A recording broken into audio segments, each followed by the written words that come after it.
Good afternoon once again, ladies and gentlemen. Let me welcome all of you on behalf of the Association of Corporate Lawyers. I'm sure that the discussion today is going to be truly exciting. Let me give the floor to Igor Majdanek. I promise to use the mic because I know that the interpreters can't do without it. Good afternoon, dear colleagues. It is a pleasure to recognize that the subject of this breakout group, Legal Department in Globalization, has evoked such sincere interest, because we're not going to talk about law as such. We're going to talk management. We're going to talk personnel policy pursued by a legal department, about the place the legal service takes in a company. You know, I've been thinking, let me share with you this brief review I've done for myself, showing how the service has transformed over the last 10 or 15 years. And there's a serious change of mentality and attitude towards the subject in the position of a lawyer in a company. On the one hand, there is an obvious trend whereby the legal service at a company can be fragmented across different business streams and business units, and each of them would like to have their own lawyers, which is truly convenient. On the other hand, there's some new types of activities at bigger companies which are not that much different than a legal profession, and the question about whether a lawyer should do it in a company or that should be separated into a function on itself, like compliance or corporate governance, that leads you to an issue of ethical principles, potential conflict of interest, and then the resulting question is whether we should think about it or we should have a separate department at a company to take care of that. The most recent crisis demonstrated that the systems and corporate standards should change, and they shall change. Who should be in charge of the new standards which are in the pipeline? And some countries, above all the United States of America, have found an answer to this question. Of course, that's the General Counsel who is in charge of that. If under the Russian doctrine, first executives in the company are in charge of everything, that is the CEO and the chief accountant, the United States has developed a different answer, and the General Counsel is one of the officers of the company. He's in charge of a great number of corporate standards, and then you should decide the issue of accountability. The answer has been found there, but not here. He reports directly to CEO. Well, I expect to be able to discuss all of those subjects. First of all, I'd like to give the floor to Evgeny Nikulin, who's counsel and who's head of his general counsel with BP for Russia and Kazakhstan. I have to admit that I've read his presentation, and I realized gladly that our attitude, our approach to this issue is the same as the approach by our biggest shareholder, BP. Hi, thank you, Igor, for inviting me to this forum. Let me share with you today the experience that I have lived in. That is mostly the Anglo-American system in terms of how the legal service at a company should be organized. Let me tell you upfront that that's not the only possible option. Some major corporations use different options, different versions of the same thing, but what I'm going to share with you today, it is commonly used by international companies based in the United States and the UK, that reflects the consensus of the prevailing model of organizing the legal service. I'm not going to get stuck with BP, because what I'm going to say reflects, well, by 99% what we have at BP, even though I'll try to be more general. Let me speak about two things at first.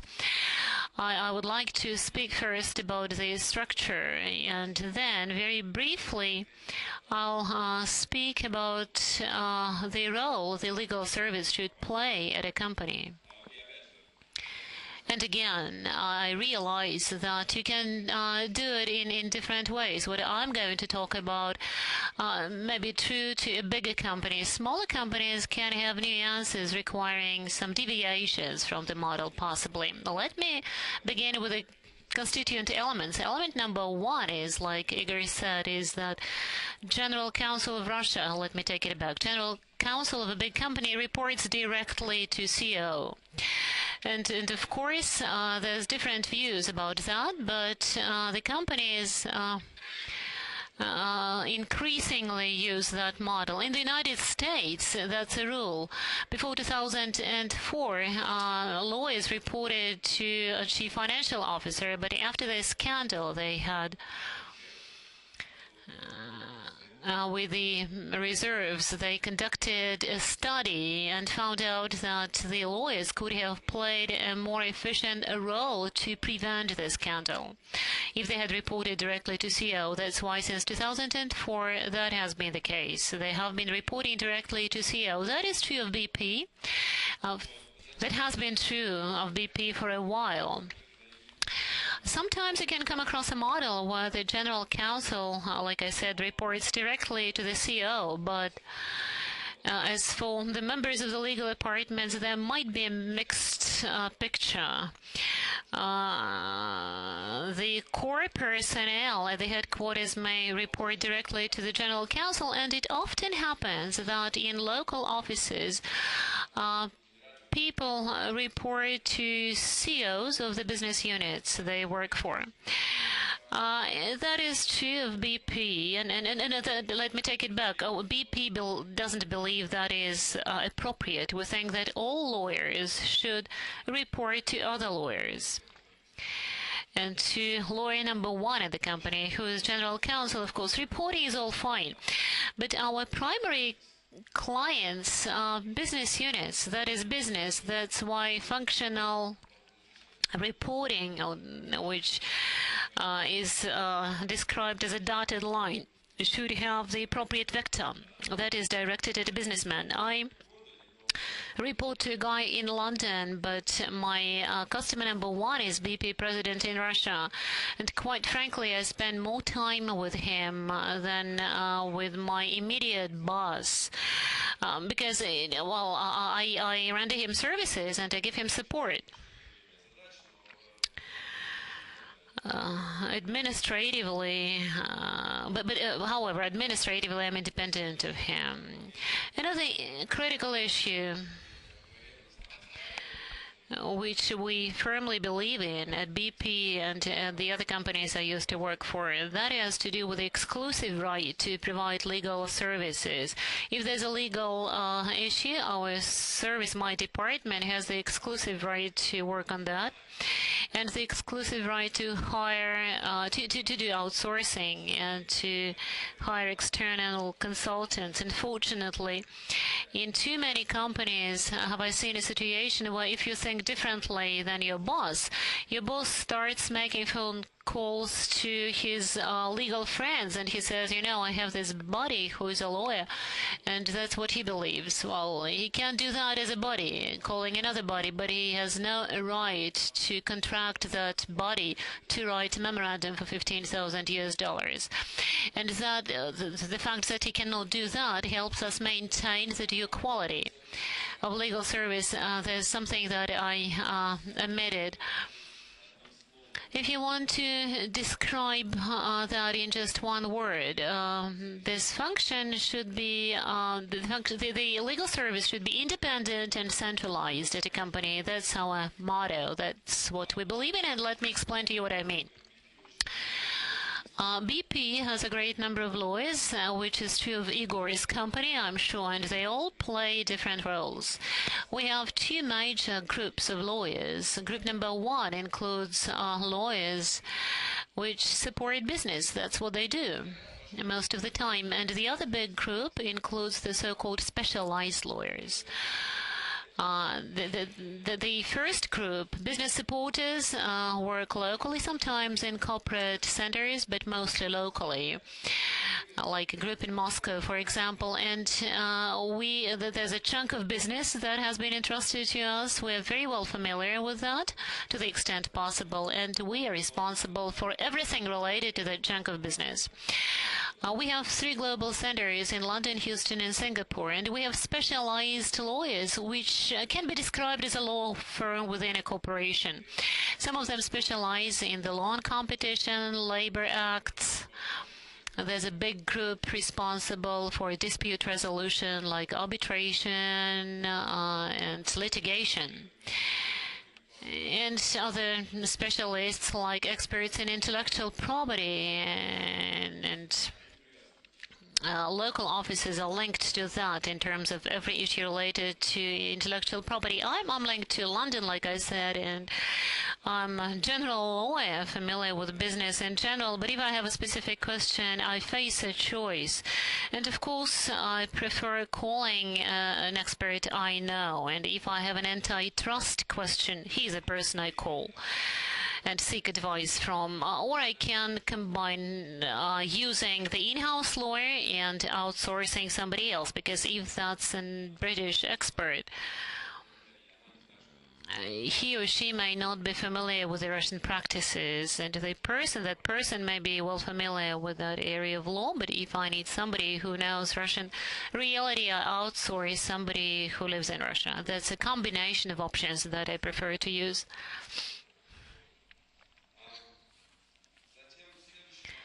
What else?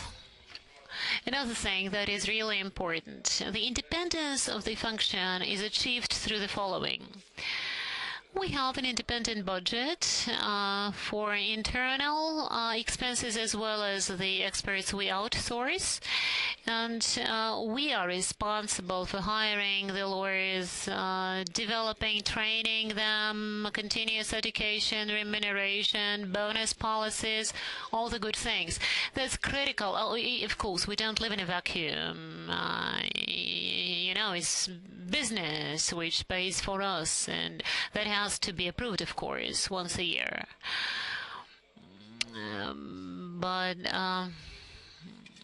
the decision of who should be hired, promoted, or transferred, all those independent decisions are made after discussing it with the clients. If we need somebody else to support a business unit, that doesn't happen from top. They don't fall on your heads. The clients come and they say, we recommend that this guy support your business. We discuss it, but the final decision is with us. And the lawyers know that even though their clients may like something or dislike something, what they're going to tell their clients may make their clients happy or not, they will still have the same salary, the same bonuses, the same everything, no matter how the clients feel. That is all about the structure. And this last slide has to do with the role we play. I believe that the service can have the best lawyers in the world. It may be structured in the best possible way, but unless the lawyers understand what the appropriate role in the organization is, what they can and cannot do, and what they absolutely have to do, such a legal department will never be successful unless the previous terms met. The first thing I said, we should retain the exclusive right for legal counseling. They must understand the market of external counsels very well. They should be ready to use in-house resources and outsourcing to build the best system of legal support. Number 2, and that's also a critical thing, which has to do with translator. with a translator. Well, my outsourced experts may be wonderful experts, but A, they're not familiar with the business. B, they don't live or breathe with us on a daily basis. They're not familiar with the nuances which we come across on a daily basis. And almost always you should be an interpreter, a translator. You receive the information and you have to figure out how to translate it into the language you use every day.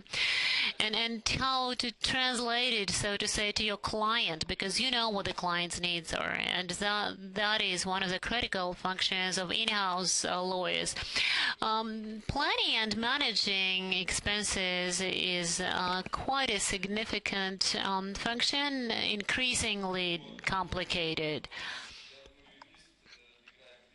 A lawyer plays two important preventive, proactive is the word, proactive roles.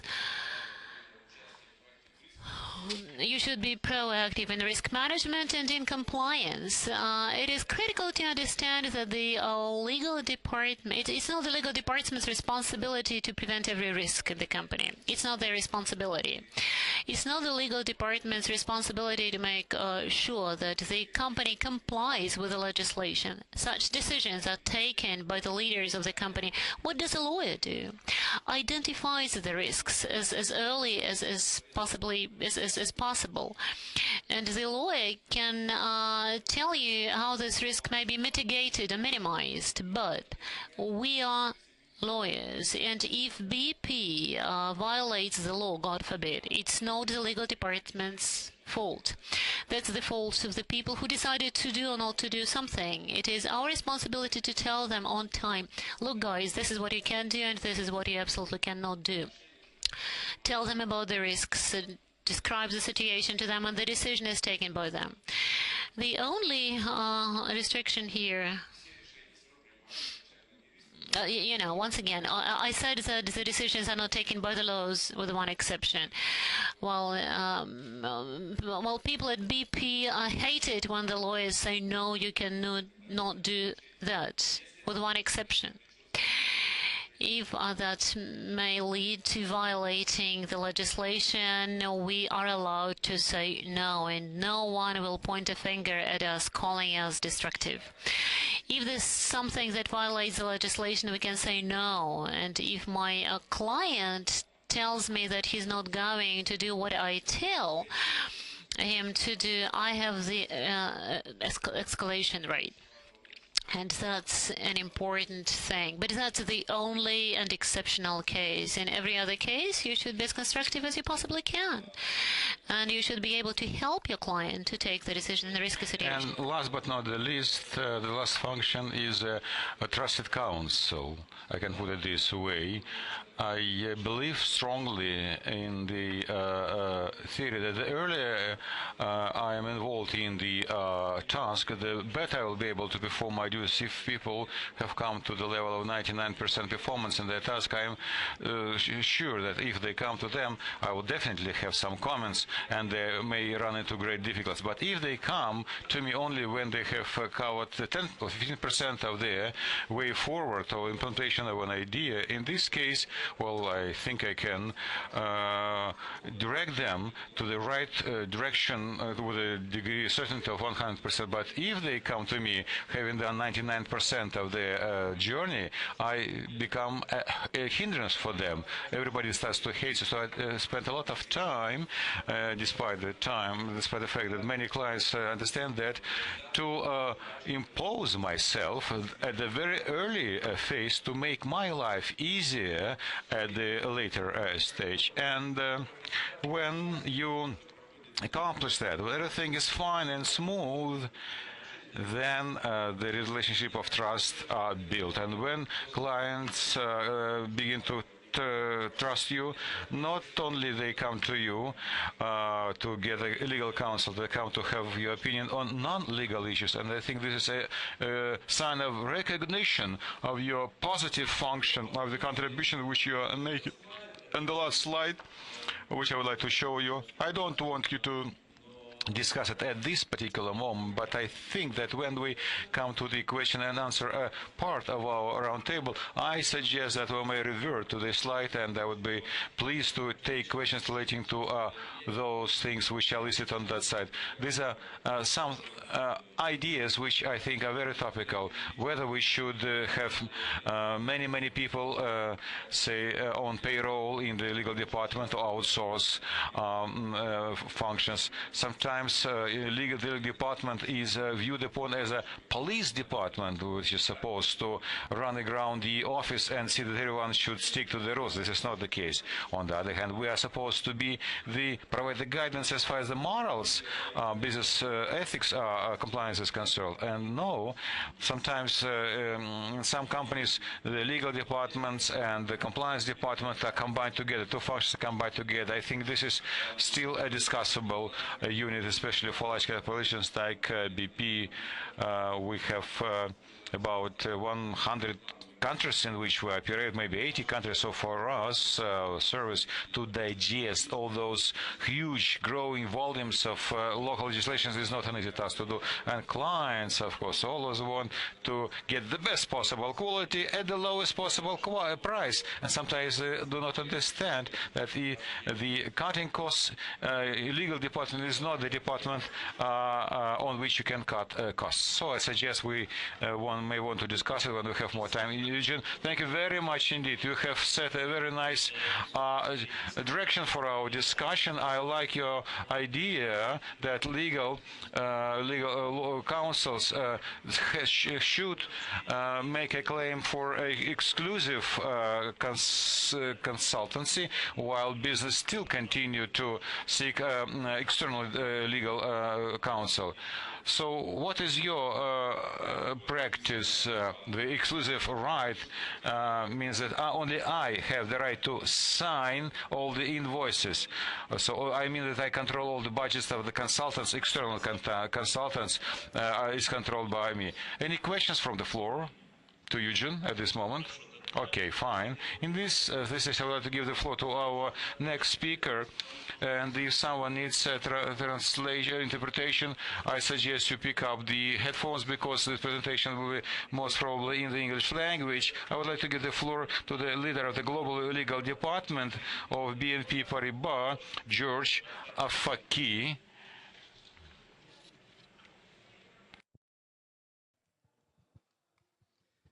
Thank you very much. Good afternoon, everyone. I'll be delivering my remarks in English, so if anyone needs some headphones, it's now the time for you to switch to the headphone. I am honored. I feel privileged to be part of this wonderful gathering. I also feel very impressed. I think that the last time that such a huge gathering of lawyers got together to hear a banker was a couple of years ago, when Lloyd Bankfine, who is the CEO and chairman of Goldman Sachs, was heard by the U.S. Senate Subcommittee on Investigation on the investigation that led to the market crisis. The hearing lasted 10 hours and 42 minutes, where Mr. Blankfein was mercilessly grilled, where he was labeled a poisoner who dumped poison in the river, and that was probably a reference to some highly structured products where you had some slight subprime loans in them. And at the end of the hearing, he emerged saying, "That was the worst moment in my life." Now, I am encouraged that you all have something smarter and more interesting to do than listen to me for the next 10 hours and 42 minutes. With that, I'd like to start with two opening remarks. First, the chairman has indicated when introducing me that I am a managing director in a global bank headquartered in Paris. I am very proud of that. However, all the remarks that I will be delivering to you this afternoon are my own personal remarks and do not reflect at all the point of view of my organization. The second remark is, you have seen, I am sure, in the agenda that Igor and Alexandra have very astutely divided the subject under three headings: what, who, and how. And they said, "George, we expect you to talk about the what," which I interpret means we're not interested in who you are or how you do things. Just tell us about how a good legal organization in a bank should be structured.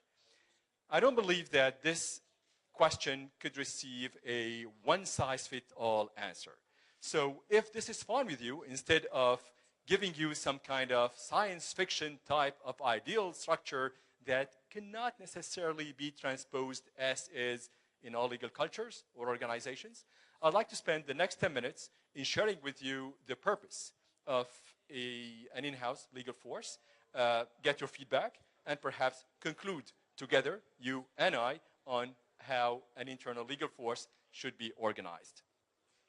Obviously, the bulk of my remarks will be stemming from my practice as in-house counsel for a bank. But at the end of the day, a global bank is a company. So I hope that many of my remarks will get you to identify your own day-to-day practice as in-house counsel in your own global organizations.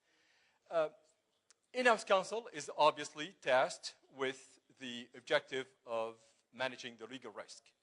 And the legal risk today is part of what we call the operational risk. Operational risk is all type of losses that might be prompted directly or indirectly by the failure of an internal process, by a human failure, whether internal or external. Now, we banks are lucky because Basel III, the new capital accord, has identified the internal process, the internal risk control, as one of the pillars of the Basel III. So this has brought the legal departments in global banks to shoot up very rapidly in their importance.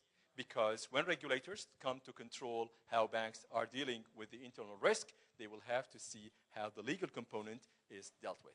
All of a sudden, lawyers became people who are interesting to deal with again. And this is something that is important for us, and we obviously need to stand up to that task. Now, when I talk about tasks, what kind of tasks can we identify for the in-house counsel? I'm sure that if I were to put the question to you, you will spontaneously come up with the traditional task of in-house counsel. What do I mean by traditional task? Well, what we do on our day-to-day practice, we deliver legal opinions. We sometimes draft. We offer in-house training, right? Those are what you would expect any legal department in any well-organized company to deliver.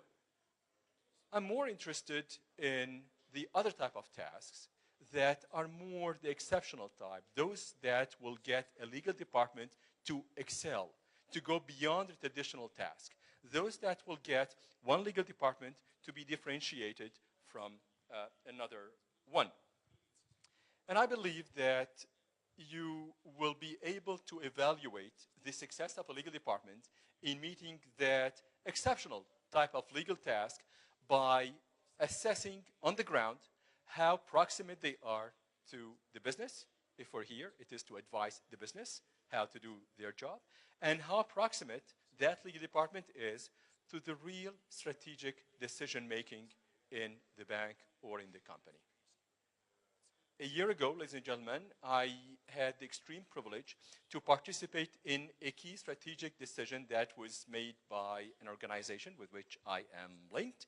That involved that bank taking decision to provide a multi-$100 million financing in the wake of the Deep Horizon oil spillage. You will remember, perhaps, at least some of us in this room might remember that huge challenge that brought a number of big oil companies to face the unprecedented challenge of oil pouring in the water, people claiming that they are losing their livelihood, the US government at that time posturing aggressively without any solution being put forward, and plaintiff lawyer being interviewed continuously on all the channels of the TV saying how they will extract from the companies involved in that spillage billions of dollars. At that time, some of those companies, at least one of them, still was in need of discussion with its banks to get a renewal of the facility lines. Now, I don't see how a bank can take a decision in that exceptional circumstances on the basis of the fundamental economic aspects of the situation. You obviously need also a legal input. And I had the extreme privilege of being part of the decision that ultimately led to providing financing to that company at a time when nobody was still able to know if that oil spillage will stop and how the US government will react vis-a-vis that company, or the extent of its liability. All that to show you that lawyers today can, if they were to take their function seriously and be close to the real center of decision in their bank or their company, be key in tactical decision-making processes. And I think this is really something that we should aim to. Now, there's obviously a price to that. And I would like to suggest that we consider that price in terms of concentric circles of efficiency. When I say concentric, I'm sure that you will see the image of various circles of variant diameters, starting with a small narrow one, a larger one, a larger one, and then a larger one. I think that the first dimension of the efficiency of the in-house legal counsel is self-efficiency. Unlike bike riding, you can't say, I have learned law once and for all, and I will forever be able to be proficient in law. Law is a living thing. We all know how courts can change, dramatically some course of decisions. Law do change, and we definitely live in a global economy. I practice in France. I cannot limit my contribution to my company in only legal aspects of French law. My company expects me to provide a legal solution, whatever the connecting factor with any jurisdiction. So it is important to force ourselves to continue our legal education, to have the right contacts, whether in-house or outside, to be able to offer our company that efficiency. A second dimension of the efficiency is the efficiency that we owe our clients. The clients would be the internal clients, the commercial officers, the businesses, the other functions of the company or the bank in support of whom we are hired by our organizations. And for them, we owe not only the task of offering an impeccable legal advice on substance, but also the form. One of my favorite books is Lewis Carroll, no, not Alice in Wonderland, but Looking Through the Looking Glass. That is the second episode of Alice in Wonderland. And those of you who read that? Who has trouble going to sleep in the night? Good. Thank you for raising your hand. When I have trouble going to sleep, I read Through the Looking Glass. And you may remember at one point in the book when Alice found a book of poems called the Jabberwocky. It means nothing. Jabberwocky is just an invention from Lewis Carroll. But she had first to get a mirror to be able to read what's in that book. And after reading those poems, she said to herself, well, it sounds English, but I don't understand what it says. It fills my head with ideas, only I don't know what to do with them. And guess what? Some of the advice given by lawyers sound exactly like that to the commercial officers. We can't afford to give advice in this type. Our advice has to be readily understandable. It has to be usable. Otherwise, many departments would say, why should I keep my legal department? The third and last dimension of our efficiency, I'd like to suggest, is our efficiency vis-a-vis the society, our surrounding. I believe that we in-house counsel also owe a debt to the society that has offered us our own education and all the means that we use in our day-to-day work. How do we pay back the society in terms of legal service? Of course, there's all the pro bono work. I am not sure how the situation is in Russia, if you're able to offer pro bono legal services or not. But one way I am sure that all in-house counsel all over the world can certainly use to pay back the society is our contribution to the various legal projects that are being discussed on the governmental or non-governmental basis. I want to share with you the result of work that I undertook under the aegis of the International Chamber of Commerce 2 years ago that has led to the adoption of the Uniform Rules for Demand Guarantees. Who is familiar with this book? One hand, please, just to know that thank you very much, just to ensure that somebody's aware of that. You're all familiar with bank guarantees. Bankowskia Garantia, is that how you say that? Right. Trillions of euros of bank guarantees are issued all over the world. But guess what? Applicants, beneficiaries, and banks don't speak the same language. And instead of having wonderful relationships which are aimed to furthering the business relationships, you end up in empty quarrels because we talk different terms. With the new uniform rules for demand guarantees, we level the playing field and we get everyone to agree on a common framework. Now, I am using that as example because I made sure that my group includes external legal advisors, in-house legal advisors, bankers, regulators, and academics. We all worked hand in hand, and I'm proud of the result, which is offering tens of thousands of men and women, businesses and banks all over the world a common frame of reference. I believe that there's no limit to the imagination of the lawyers, and I would like to suggest that we use this third dimension of efficiency in offering also our service to the society. So to answer the question that the organizers have asked me to answer, what is the ideal organization for the legal department? Well, I would succinctly answer, it is any organization that allows the in-house lawyer to fulfill all those objectives. Thank you very much.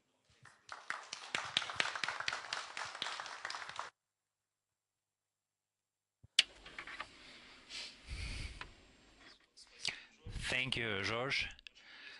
It was very interesting to listen to a structured speech. Everything was very well framed, and it's for the first time I hear that in-house was doing pro bono work.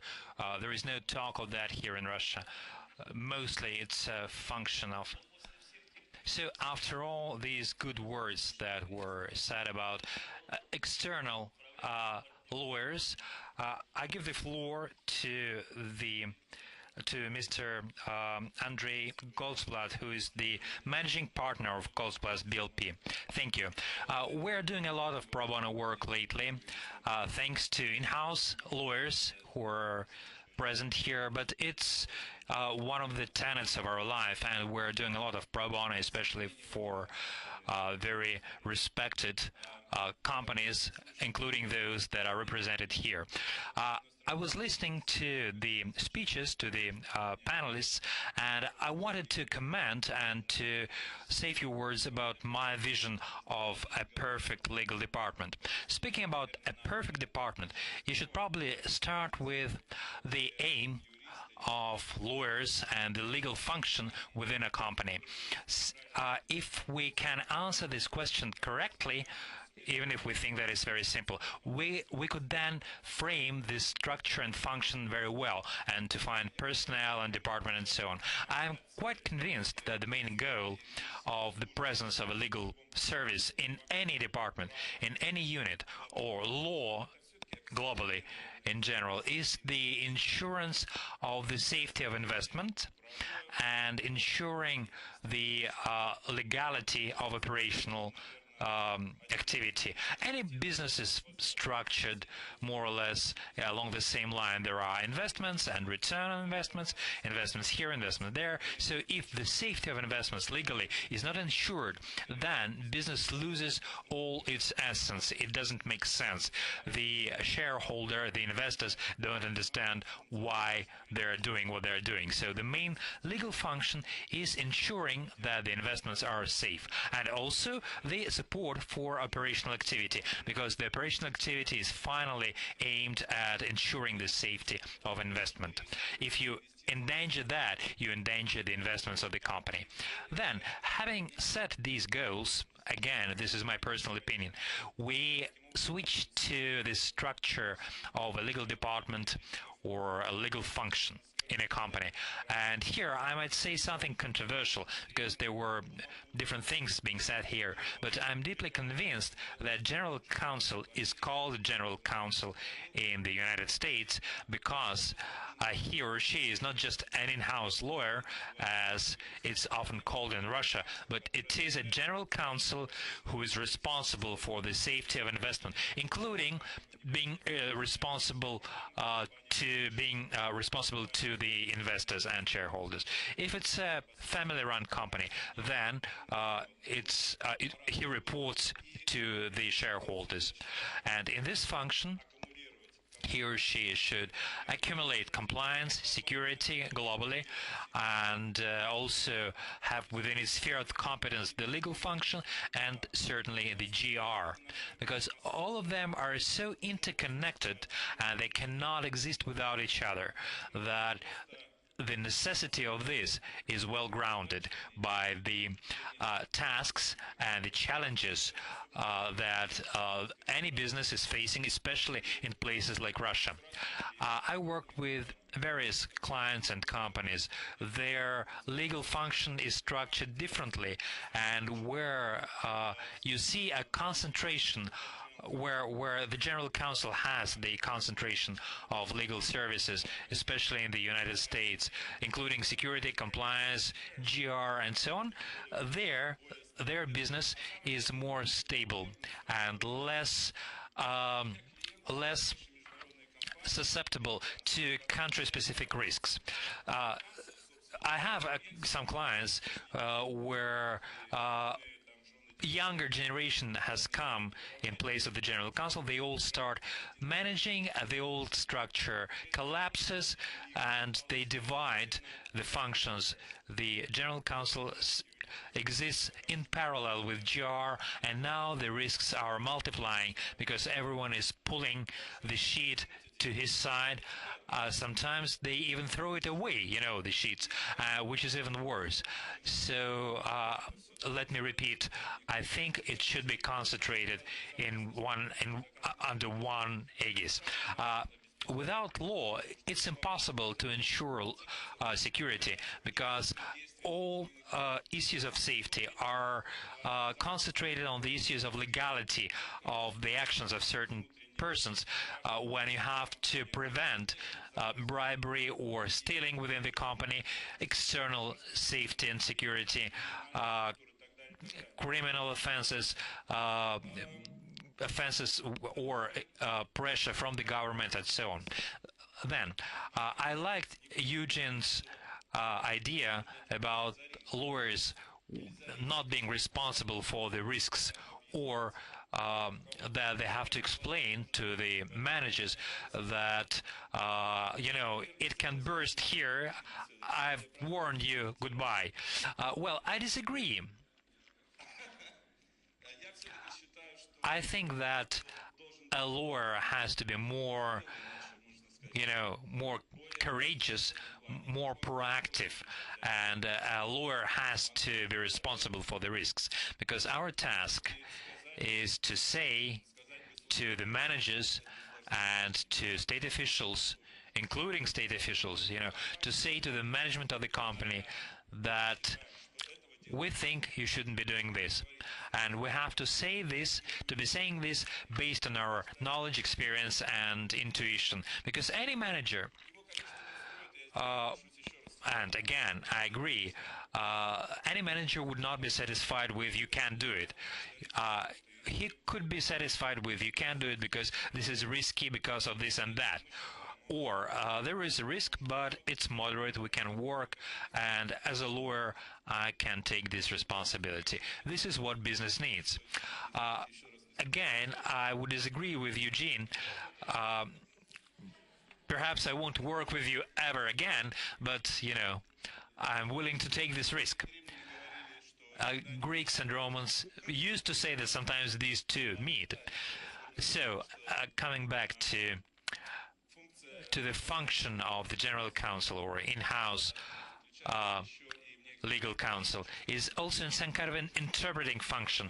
There have to be an interpreter between business and external consultants. That is, an interpreter is necessary for me, for example. What we're doing in our company is training and trying to train our lawyers what business is about, as far as an external consultant is able to do. We go to the offices of our clients, to their enterprises. We hold workshops and seminars, and I'm quite convinced that if an external consultant doesn't know the business of their client, they cannot be efficiently useful. An interpreter is necessary.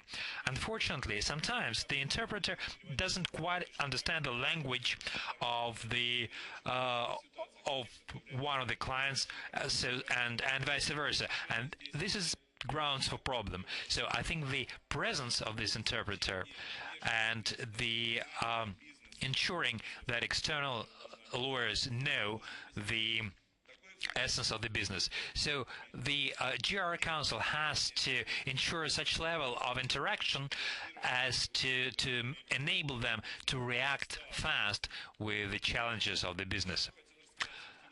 Also, I wanted to say about external and internal resources.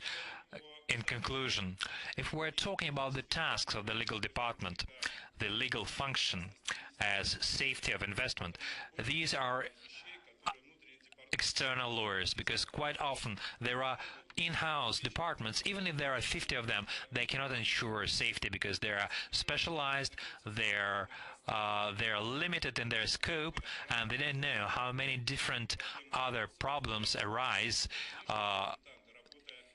in the environment of other clients. So many of our clients work in different environments, and they can be much more useful in implementing this function. When we're talking about ensuring the smooth operations, I think this is better done by in-house lawyers, and much cheaper, of course. Finally, I just wanted to tell you a story from my youth. I worked with a company, Kodak, in Russia. Kodak was building a factory in Yaroslavl. Kodak is not here. I hope not. Okay.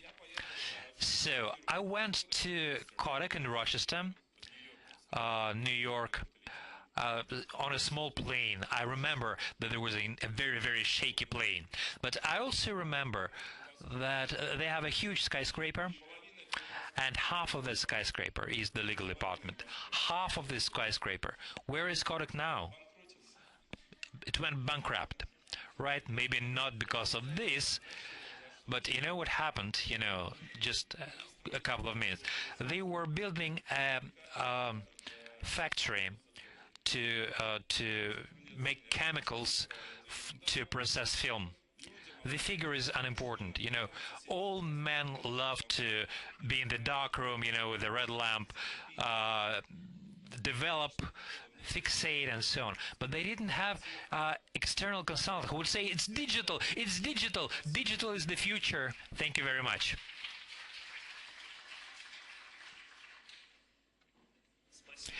Thank you.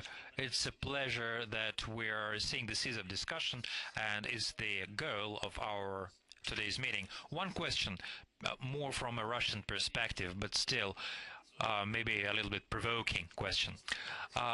The idea of the necessity of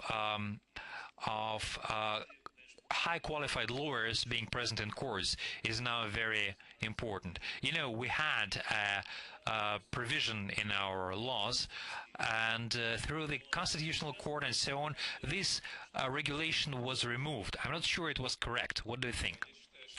I think that for a certain category of court cases, professionals who are able to work on this should be allowed to do that, because right now the secrecy here is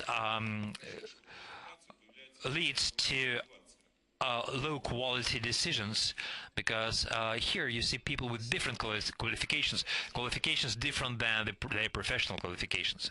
Any questions? Okay, then I want to give the floor to our next speaker, to Mr. Ruslan Ibragimov, who is the Vice President for Corporate and Legal Issues of Mobile Telesystems. Thank you. Before I start, I would like to apologize. I have a presentation, and please go to the second slide. Dear colleagues, for me, it's an honor to be here on this panel among my colleagues. I don't know about my foreign colleagues, but I know all of my Russian colleagues, and I know that they've been working in their corporations for a very long time, their corporations or other corporations. Anyway, there have been in-house lawyers for a long, long time. I'm rather new. It's been 6 years since I switched from an external lawyer to an in-house lawyer, and my only employer in these years, in this status, was the company MTS, a mobile phone company. So I wanted to, without preaching to anyone, without trying to mentor anyone, I just wanted to say a few words that would be interesting for me to have a look at what happened during these 5 or so years, what we could achieve, and maybe generalize my experience and to look at it from outside. This is a result of my own personal experience, which I wanted to share with you.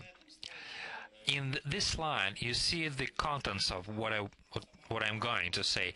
My presentation is called "The Development of Legal Departments from Back Office to Companies," and this is the way I think we've been going along all these years. And this is not just, my merit, rather, or the merit of my managers who were setting the task along these lines. Maybe I'll be quoting a few figures. When I first came to the company, they were about 300 lawyers. Now there are about 60,000 people working in the company, and there are more than 300 lawyers, a little bit more. And I hope that this is not half of the skyscraper, rather half of the floor.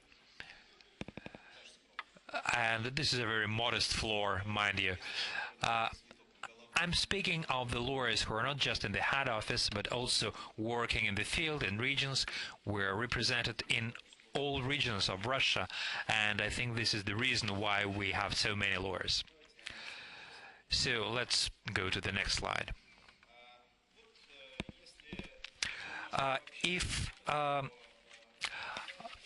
Generalizing my experience, I want to single out a few stages of the development of legal functions. The first stage is typical for many companies in the 90s and in the early zeros. Many companies were going through this stage. There was some kind of pool of lawyers, not it was just backing up the operational activity, and they were basically just working on legal prohibitions. We all went through this, and apparently this was necessary. This was a necessary stage. As business grew, this function stopped to satisfy the needs of the management, and other tasks were being formulated, so their function had to be changed as well. We tried to create a single structural department. Before that, lawyers were working in different departments, in business departments.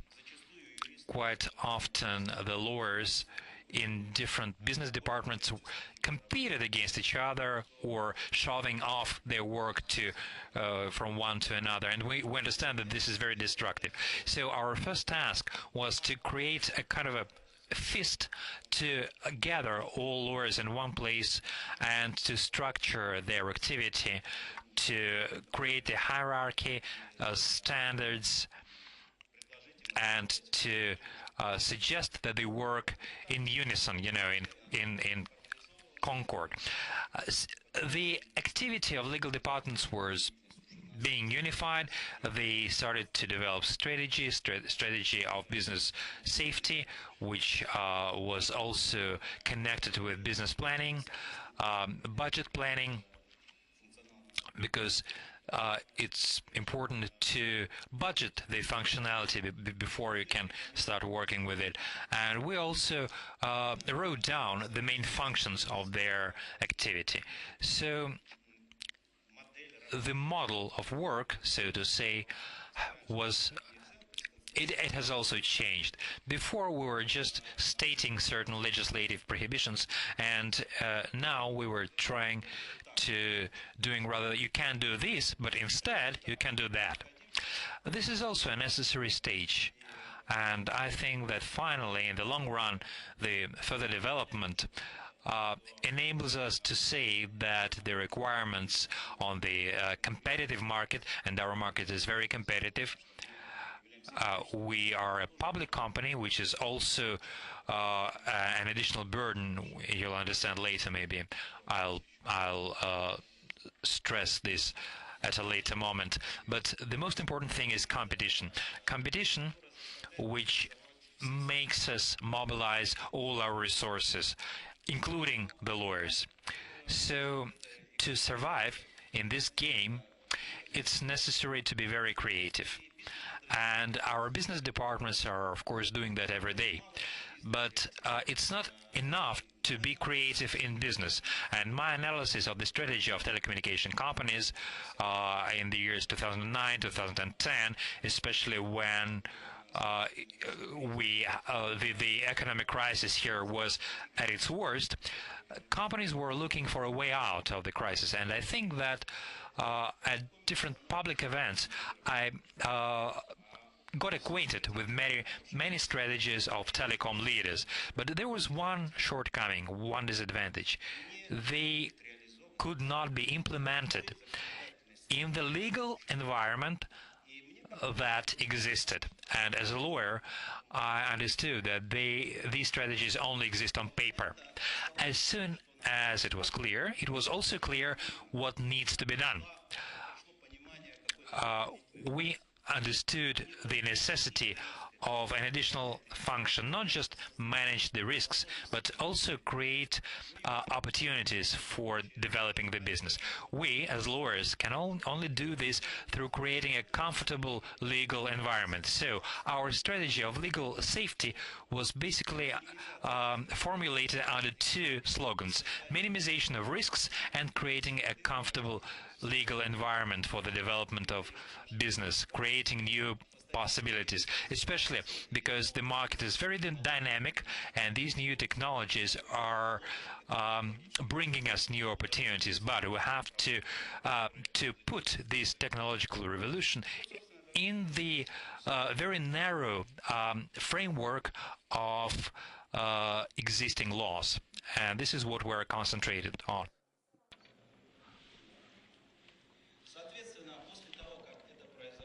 After that happened, we became full-fledged participants of the company's strategic planning process, planning new transactions, deciding on new businesses like mobile commerce, a business which is becoming regular, ordinary. The company couldn't do that, couldn't have done that without our involvement, quite frankly, because the existing laws were all against it, and before we put it in motion, we had to invent some temporary measures to have them approved by the regulators and then introduced them into the law as amendments to create a new legislative framework. So we came close to the stage where the legal department became a key department at the company, the department which is an active participant in the strategy development and in making the strategy a reality. And that is what we refer to as a maturity stage. It is when the lawyers are trying to create this corridor of opportunities under the existing legislation and think about how this corridor can be expanded to enhance the opportunities. And the next thing, which I can't describe as a separate stage, but that is something that we're moving towards to. It's in a transition period. Maybe we are even there. We believe that we participate in creating the company's value. That is a function which the shareholders want to see. That is what Andrei was talking about it when he described the position of a general counsel, which works to keep and enhance the investment. That is the stage we are at my company. The next slide shows some specific steps typical of a transition period. I've described them already. The slide has a little bit more details than I described, but I'm not going to waste your time talking about each of them, because it all ends up with establishing key performance indicators which we have to meet, just like many other companies' employees. And the final goal is to make sure that the company's general strategy is implemented and key performance indicators applied to our work as well. As for internal and external context, what changes is the perception of legal function within the company and outside of the company. If at the beginning the perception of this legal function by the top management was such that that's a department we have to have, that's a department we have to tolerate, and more than that, we have to pay for them, even though very often they are in the way of what we are doing. This department is pure expenses. They do nothing but provide the services we don't need. Now the perception is changing dramatically. Now we are perceived as, well, what I already shared with you, described to you. Even in the past, the legal function was perceived as a false necessity. Now it is a well-recognized bad necessity in the condition of global competition. The laws are used as a way of competitive fight. BP, and we know that better than anyone else probably, and for outside the company in big brushes, the evolution is described in this slide. My colleagues at the company were limited to themselves. They did not have any participation in the networking. Then slowly we started participating in the life of professional community, then the government, and now we are active participants in reviewing the legislation, how it affects the business. That slide is a complicated one. It has formula which the lawyers are not happy about. I'm not going to comment on it in a lot of detail. Let me use a simple language and tell you that the slide shows how the legal function can impact on the company's value. The formula here is used by the analysts when they assess the company. The weighted average cost of aggregate capital is used here. The lower the value of that indicator, the more the company's value. And this indicator can change depending on certain coefficients reflecting the company's risks, the industry risk, and the country risks. And there are very sophisticated and arcane formula used to calculate that. The conclusion is the lower the risks, the lower the value of that indicator, the higher the value of the company. And the resulting conclusion is that if you mitigate the risks, you increase the company's value. This slide I would like to use to show to you the results of 2011 based on the criteria coefficients that I described. The company's local risks include litigation risks and costs, and everything that results from that, and the business operation support. The economic effect calculated by our financiers was about 12 billion rubles.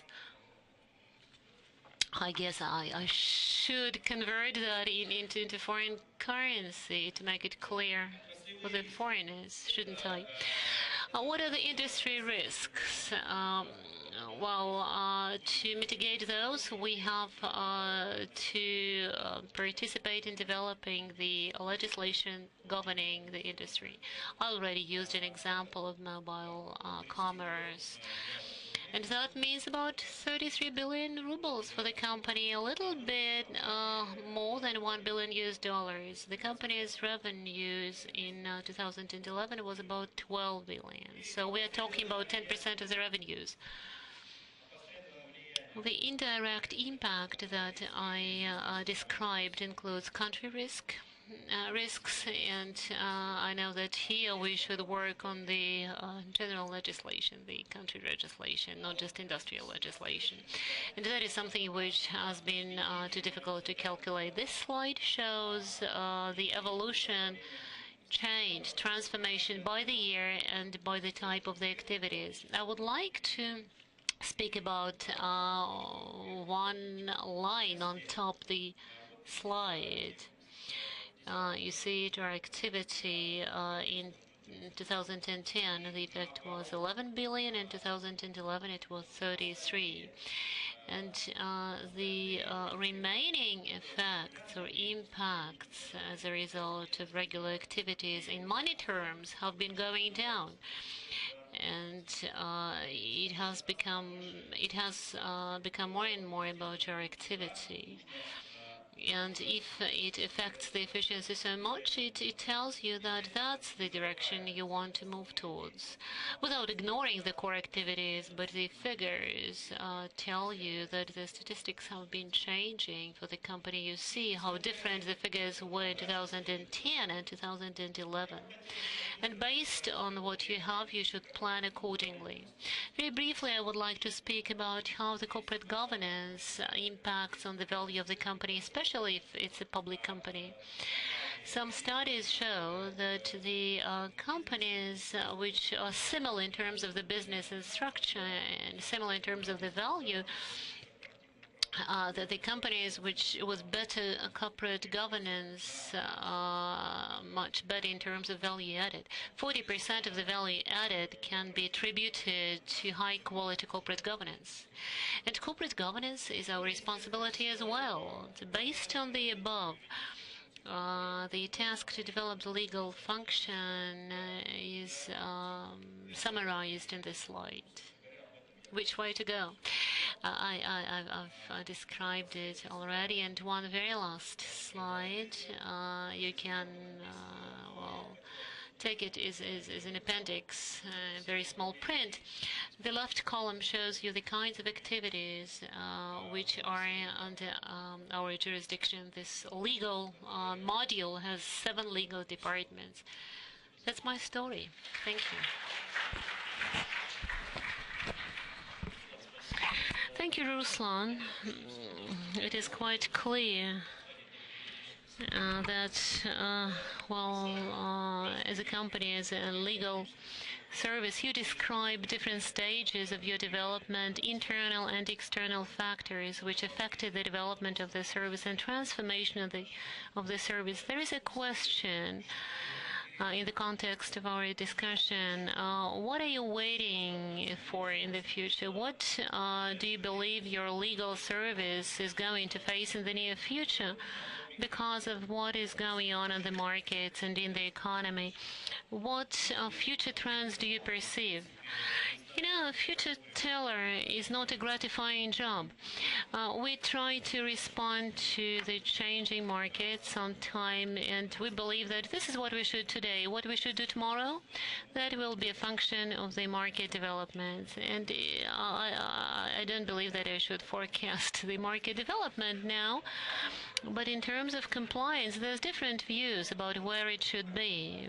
But the compliance is part of our business, but very soon it will be severed off as a separate function, because at the initial stage, creating rules and business processes, compliance processes that the company should be working by is the task for the lawyers. But after you create the foundation, and the only task left to you is to make sure that everything goes by the book, to do monitoring, in other ways. And our company is huge, and business trips alone can take your whole life. It will be too expensive to keep it with the legal department. I think that can be severed off as a separate function, because it has ground rules for its operations. It goes smoothly, and to keep an eye on that is not something that takes a lawyer to do. Yeah, I buy into that, because of course you want to retain the legal functions per se in the classical sense of the word. Thank you, Ruslan. Thank you once again. And now let me give the floor to Deputy Head of Norilsky Nickel, Yelena Bezdenishna. Hey, I have this wonderful task to talk about the very narrow subject that was left out by the previous presenters. They have covered the structure, role, functions, trends, and changes of the legal department, and I would like to speak about the role of the head of the legal department. Is he or she a lawyer or a manager? You can't be an excellent expert in every area of law. And to hire a team of narrow experts is not the best economic solution. And you have to respect a sensible balance between what we can do and what can outsourced experts do. But that's one side of the coin. In addition to everything else, we must maintain a balance between being managers and being lawyers. Let me give you an example. If the business faces a choice to develop a purely legal decision which is not best for the business, or develop a semi-legal decision which is better for business, what do you think we'll do? The managerial functions are not limited to hiring and transferring. Hiring outsourced experts and translate what they do into the Russian language. More so, it's working within the holding, taking appropriate decisions and being accountable for those decisions. Very often we have to make decisions on our own, and as we do so, more often than not, we are pressed for time.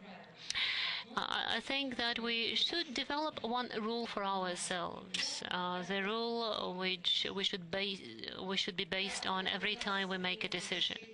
Yes, decision making each time is a function of the company, what company it is, what role it plays in the outer world, how it is built, what law we are talking about, civil law, criminal law, tax law. That is also a function of the complexity of the decision. Sometimes the decision or solution is worth $2, sometimes $2 billion US. But the underlying rule which you have to keep in mind is this. What comes first for the General Counsel is law, and risks follow. Because if we make decisions as managers, we can outshadow other people employed by the company, and that is something we absolutely shouldn't do. The company expects us to deliver a legal function, and you want to do a good job carrying it out and communicating it to the lawyers. We have no right to substitute or replace other managers. If we become good managers, well, we can achieve some results, and we can cherish our ego, but we'll never be able to deliver a product they expect us to deliver, which is a legal service. I realize sometimes you have to have a sensible balance, and there are times when you have to find a way out of a deadlock. It happens, doesn't it? But our role is to help business, not to do business. As soon as the lawyer starts owning the business, the lawyer stops being a lawyer. The lawyer develops or turns into a manager, and his legal function goes away.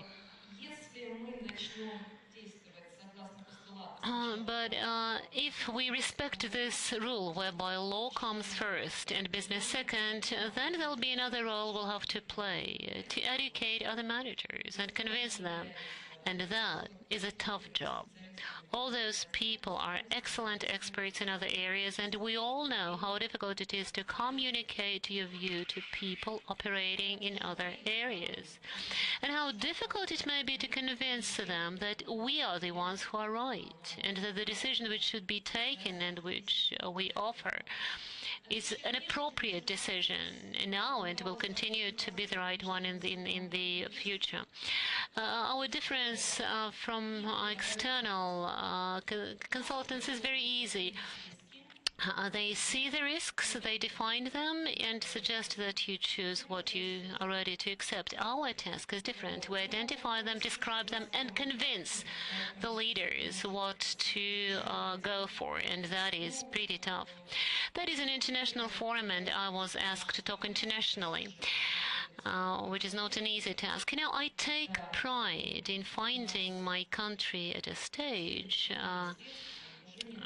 where achieving a goal through any means is not what we opt for. Our current goal is to achieve the goal through legal means, the rule of law means, and that's what we're going to go for. You finished your presentation on a very positive note. Just one question, unless some of you have more. Promotion within a company of a lawyer, very often it has to do with a dilemma of whether you want to focus more on your manager's skills or professional skills, legal knowledge, so to say. And naturally, you as a general counsel receive a lot of requests for training. What do you want to promote? Legal training or managerial training? I always encourage legal training. Just a very brief question. We described Elena as the general counsel, right? And she is actually deputy CEO. For a woman who is general counsel, how is it to become deputy CEO of such a huge company? What skills does it take? We keep disagreeing about the skills with Ruslan. You have to be an iron lady, iron, maybe copper, maybe nickel, maybe platinum. Well, as soon as working for Norilsk nickel would be logical. What other skills? Regular skills, ordinary skills. I guess that, there's this 50-50 distribution, women to men. I wouldn't like to divide this audience based on the gender principle. I think any kind of promotion is just a step in your development, nothing else. As for the skills, you have to like to enjoy law, and you have to enjoy respecting it. That's all. Thank you. May I now give the floor to our next speaker, Andrei Popov, Director of the Department for Legal and Corporate Activities and the Property of the Rosatom government company. Colleagues, good afternoon. I am completing this part of the discussion of this roundtable discussion, and in this sense, I think I will try to draw some conclusions from what has been said by others. I see that we have a full house today. That means that issues relating to setting up and running a legal department is something which is of immediate interest to many people. Each of us on a daily basis is faced with certain issues, and I would like to highlight some of those challenges that I used to see and have, and I would like to share with you the logical approach which we would follow to arrive at solution. I represent a state corporation, and in this sense I am an exception from all other participants, and as a head of the legal department of a state corporation, my function was more complicated than that of regular, heads of legal department of a commercial organization. When I came several years ago back to the state corporation, well, I found bureaucratic structure, but I was charged with the task to create a legal department, which would serve the business function of state corporation. The second comment which I would like to make right now at this moment in this context is there is perhaps no ideal model to build a legal department. There is no such thing as an ideal model, and I think there are many factors at play which would prevent a company for any organization to set up such ideal model. You may have a public company, you may have a private company. It may be in one jurisdiction, it may be a Russian jurisdiction, maybe in a British or US jurisdiction, there is maybe a mixed one, which occurs not quite often. So depending on the situation, what factors prevail, the functions which are legal departments charged with may be different. So coming back to my personal experience, when I came to serve to the Rosatomsky Corporation, there no legal department was there at all. The functions were disseminated, dispersed across various departments. They would report to various, say, deputy heads of the general directors, and if at that point of time we would poll the staff members of organization that where one is supposed to find lawyers, in-house lawyers, it would be difficult. They would find it difficult to respond. So first and foremost, we united all the legal, say, counsel which were available in the state corporation. So we, by doing that, we brought down bureaucratic barriers, and we killed the two centers of law. On one hand, lawyers; on the other hand, corporate, say, officers. By killing two centers of two monopolies for the truth created a synergic effect when there is only one person in a company who has the final version, what is right and what is wrong, what is lawful, what is not lawful, and that simplifies a lot the life of senior managers who are not in a position, either conscientiously, subconsciously, to manipulate the opinion of lawyers. For example, they may would get yes from one set of experts and no from another set of experts. But now that we have only one person, so that is very good. We have eliminated that fork in the opinion, and we have come to another fork. Whether we should include a function of the, whether we should include the say property governance issues into the sphere of responsibility of a legal department, like registration of property, or like management of the state property, which is also part and parcel of the activities of our state corporation, the issues of shareholder, say, capital, and the IPO issue like that. So initially, we, from the very start, it was decided that this is a standalone subject matter area of say a function which should be this position did not stand the test, and as a result those functions were commingled again, because as was the case with the merger of the corporate and legal service, the service for management of the property was affiliated to the legal service, legal department, and by separating, artificially separating those functions, we create two centers of truth, if you will, and the situation arises when opinions can be manipulated during the process of decision making. Later on, we came to yet another fork as far as the functions concerned, whether we should GR combine with the legal department, legal service or not. When we're speaking about GR, it's necessary to understand what we definitely say by GR. From what Ruslan said, you understand, Ruslan, under GR, the development of norms, preparations of various regulations. This is not the GR in our understanding. In our understanding, GR is a function which, say, leads to opening doors to in various offices. That's why I make this remark, so that we should be on the same page when we speak about GR, government relations. And say we combine these functions with the legal department because we understand that they are part and parcel of the same function, and the function of say walking and talking, opening the doors into government offices.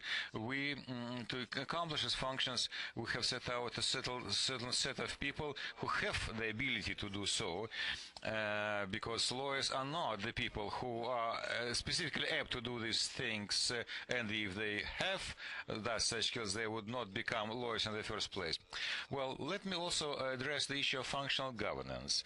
For many, it will be quite natural to have matrix types of government when there are headquarters, and beneath that there is a sufficiently great number of subsidiaries, and the question how to govern them may have a number of answers. Well, you may interfere in the business of the subsidiaries, and how to create a situation when such interference will be within the legal framework is a big issue which should be addressed to legal department, to the corporate lawyers. We created a system of functional governance. We have not yet completed our journey along that road, because when one culture just imposes itself on another culture, well, it's difficult to find the right solution. But nevertheless, this project is still in the making, and the head of any function, be it a legal service in the headquarters, should be somehow be able to influence decision makings of subordinated legal services in subsidiaries. Well, this is something which is not disputed, but we are discussing in what way this could be done. And we are now coming to the solution gradually. We have come to the understanding that lawyers in the headquarter office should develop methodology for their subsidiaries, if you will, to developing guidelines, and controlling mechanism are made part and parcel of such guidelines. So in a way, this function combined with the procurator oversight, because we are, as you know, as I say, government, state-run corporation, but we do not obligate our subsidiaries to follow our requirements as far as the number of the staff, the functions, and the structure of the organizational structure. But in so doing, once a year or once in 5 years, we would come to that place and would say make an audit requiring generation of reports and making certain conclusions, where we would say that what is in line with the best practice and what is not in line with the best practice. And the best practice, of course, is something which we have invented in the head office. And so we are trying to convince our colleagues and our subsidiaries to listen to what we have to say to them. And coming back to the issue of the role of the legal department, legal function in the corporation, in our company, our corporation, we are more and more coming to the conviction that corporate function, property management functions are supporting functions to a larger extent, with the possible exception of those controlling measures which I have referred to earlier. And in this sense, there is certain reverence, if you will, in direction of the compliance function, because the legal function is a service function, is a support function. Its main mission is to make most effective and make most comfortable business operations of the frontline units of the corporation, like selling or procurement, whatever the main functions could be, the core functions could be.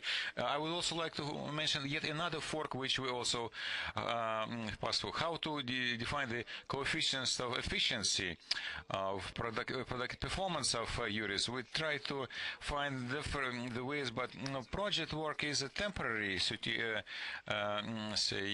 type of occupation for a lawyer. If a lawyer is a state in-house lawyer, well, their life is not ended with the implementation or completion of a project. Well, they continue to perform their functions. They draft, contracts. They prepare claims to be filed in court. So we decided to renounce the idea of project-based performance evaluation. Now we think that we should be assessing the quality of the service offered by EURES. So we are trying to improve, to perfect the assessment of legal officers, trying to arrive at ratio, coefficients of their performance, on the basis of which they are actually given bonuses when the time comes to distributing bonuses. So there is no ideal company, there is no ideal legal department, and I believe believe that such platforms of discussions are a great platform for us to exchange views, to find better and have better understand how we should structure our own legal department, specifically tailored to the needs and functions of your organizations. Thank you. Andrew, thank you very much indeed. I do believe that Andrew has gained a unique experience to come back to the end of the 80s and to create a modern, say, legal department. Ruslan, you wanted to say something? You offer a comment? You're welcome. I won't take you long. Indeed, Andrei has raised a very important issue. I apologize for, say, missing this point, but indeed, one should understand it to speak the same language. One should speak the same language to understand the terms. We separate, if you speak about GR, strategic GR and functional GR. Strategic GR is something which leads to, say, adoption of certain laws, regulations, which would strategically provide a framework for your business of your organization. A functional GR is when a project should be pushed through, when you have to find a way to certain office. There's not something which we do, but we are involved in the strategic GR to the 100%, and we could not even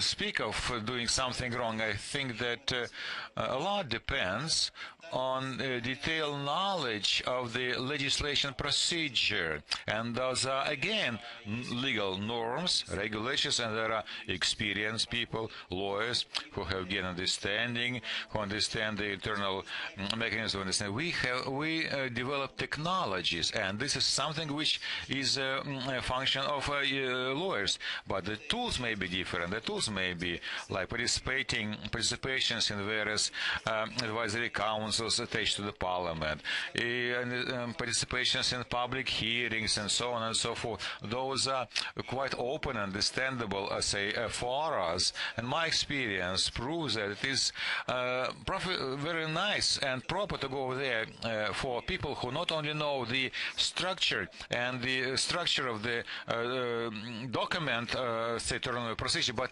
understand the métier, the fabric of the matter. But then, if you develop something and have a junior officer asking him to push a document through, will not lead you anywhere. So to a great extent, we do work, part of work which government officers are supposed to do, and that is why when they see that, they start talking to us, and this is something which legal counsels should do in a company. So I think that will bring us to the end of the first part of our discussion. I believe that we have found the answer to the question, what? And now let us get over to the second part of our discussion and to address the issue, who. I would like to invite now to the panel other set of experts. Well, pick up vacant seats. That's the only advice which I can give you.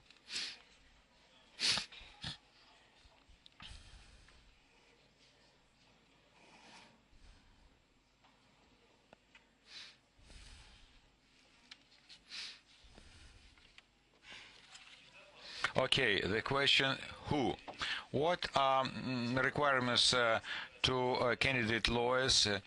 Is there any difference between Russian requirements and foreign jurisdiction requirements? We will try to address those issues, and I would like to give the floor now to Olga Vaitovich, Director of the Legal Department of Interros Holding Company. You have the floor. Good afternoon, colleagues. It's my pleasure and honor to be able to start with my remarks the new block of issues, because the logo, the personnel, are responsible for everything, but there is no, say, uniform answer as to what requirements should be. is not possible to find. Indeed, in this situation, everything or a lot depends on the strategy which the leadership of the company or senior managers in the legal department define. I can only share with my experience with decisions which we made, the conclusions which we have drawn, and I would be pleased if this experience would be of benefit for others as well. When we discuss requirements for candidate for lawyers of large companies, in-house lawyers, in my understanding, I would want to address each specific phases when you recruit a person, when you put a person on probation, and when we may discuss general requirements applicable to full-fledged our company, we decided to have an interview with a candidate. But contrary to many other companies, as far as I understand, we do not conduct polling using questionnaires. Understanding the quality of the legal training today, as of today, I proceed from the understanding that a candidate who has just graduated from a law school, well, I would not want to ask him or her to fill in a questionnaire containing 50, say, questions and judge his or her performance based on the results of filling in such a questionnaire would not be a correct approach to do, because we in the legal schools are taught not only to acquire knowledge but to apply them conscientiously and adeptly, and to create a certain situation of an examination at the interview phase is a dangerous thing, because you will not be able to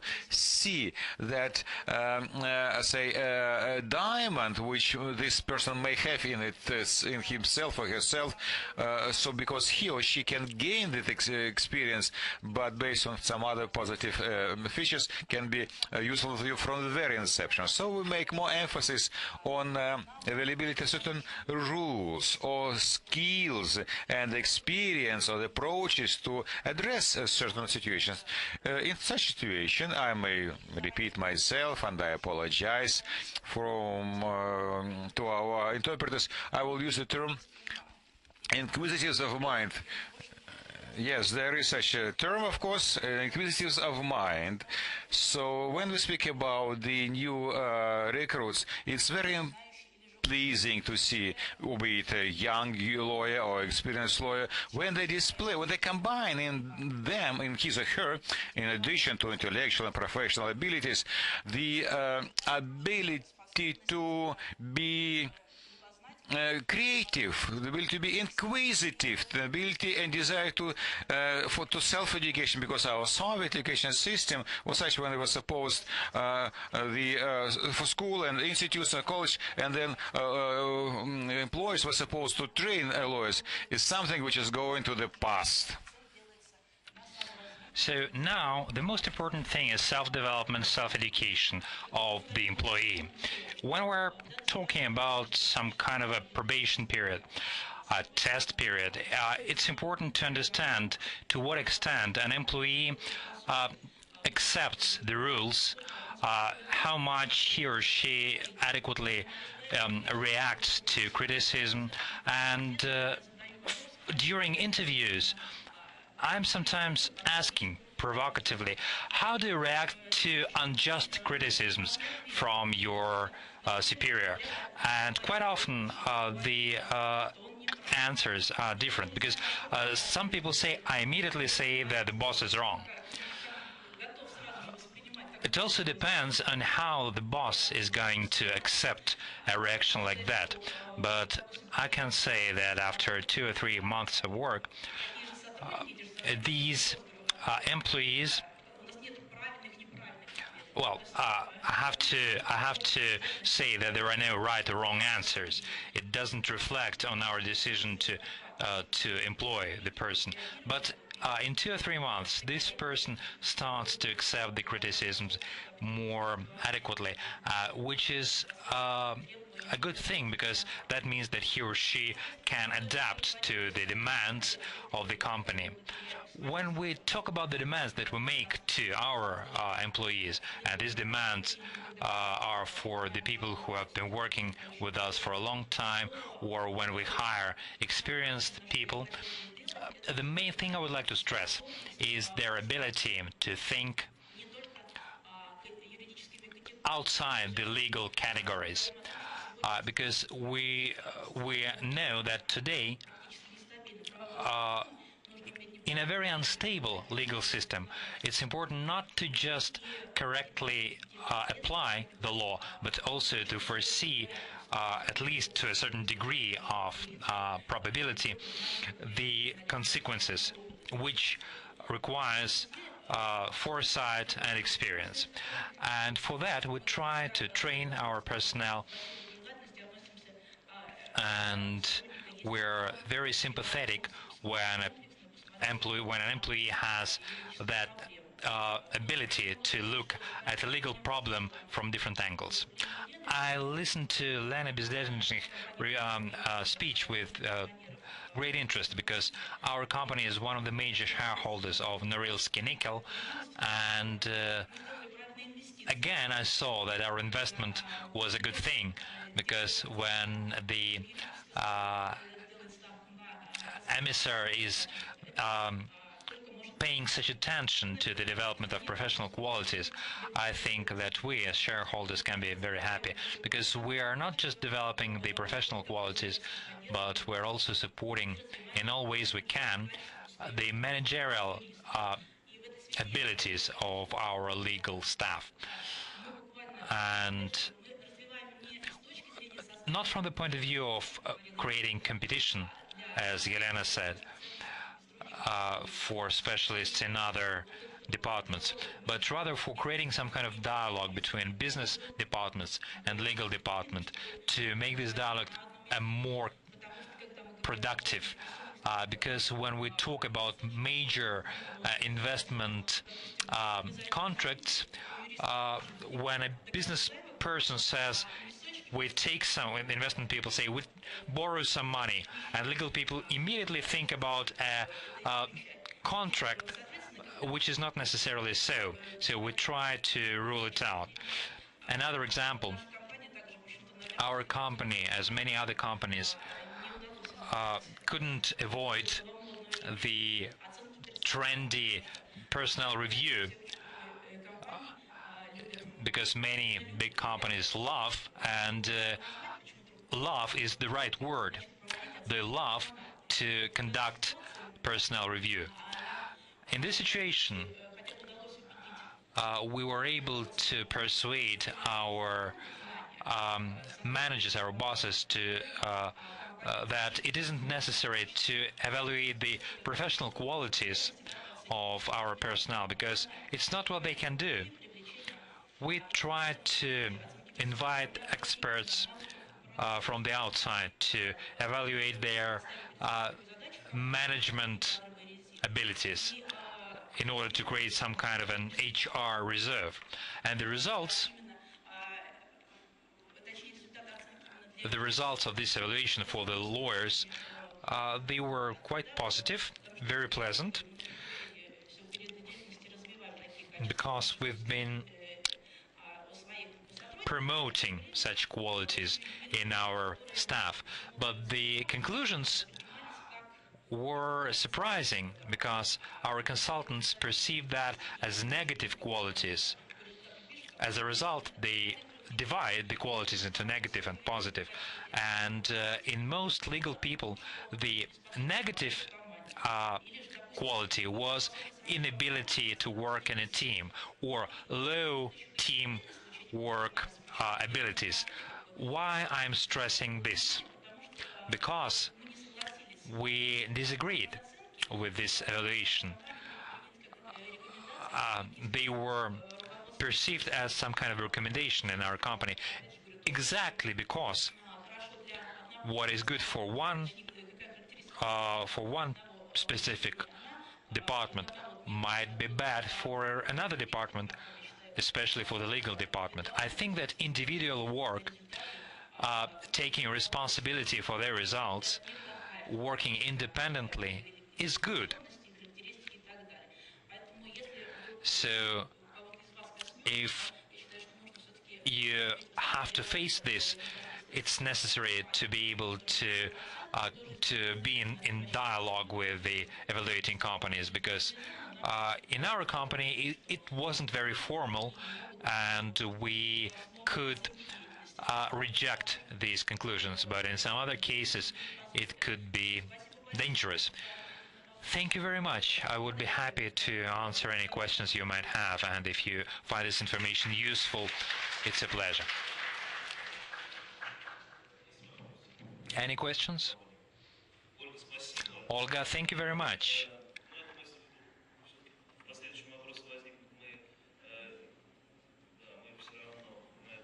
If we have any further questions, we'll be able to ask them. Now, I would like to give the floor to Mr. Igor Kondrashov, who is the director of the legal department of Russian Sberbank. We have very little time before we go to the Hermitage, so I'll be very brief. First of all, I would like to touch upon the subject of our session, the globalization of legal department, exemplified by Sberbank. It's quite obvious what requirements for the legal department and how they are changing because of Russia's increasing involvement in global economy. Because a few years ago, the idea of foreign contracts was unimaginable for our lawyers. During the last years, there are more and more of such contracts. And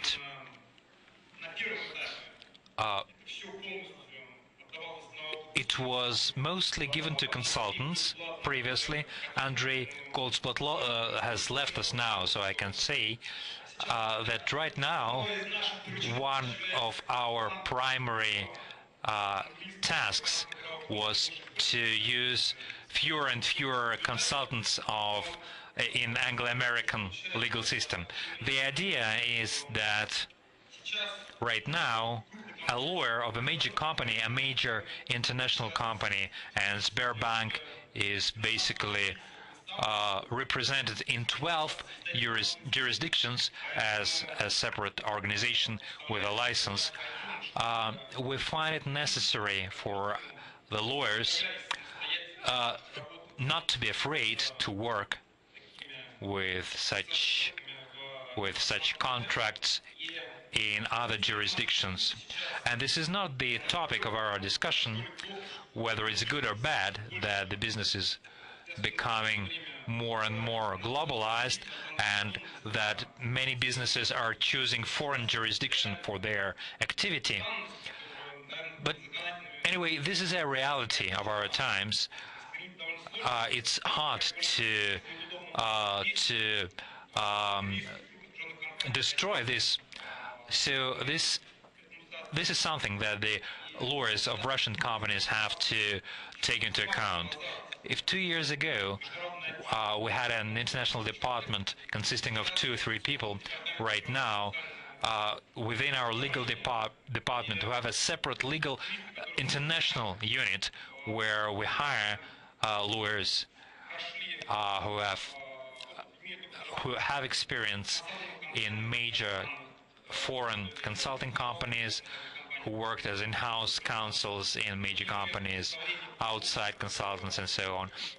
And they are completely fluent with foreign contracts and so on. And these are the kind of people we're trying to hire, because an important thing that our colleagues mentioned, without outside consultants we couldn't do right now, but our in-house lawyers must have the same language with them. They have to understand whatever the consultants are telling him. So now our task is to train our colleagues to be able to work with outside counsels and consultants to speak the same language. And the next phase would be when the results of these contracts are evident, and we'll have to be looking for our debtors, not just in Russia but outside Russia as well.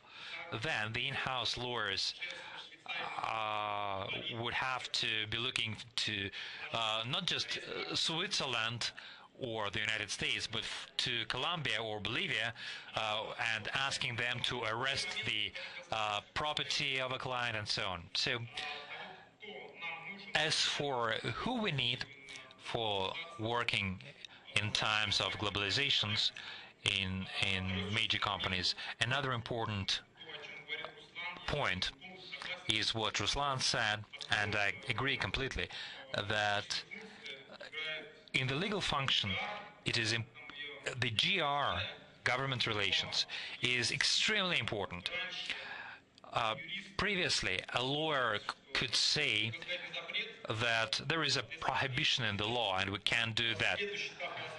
And the next phase of development of the legal department is the discussion with the legislators or any organization that passes such legal acts, and forming the position of this legislature.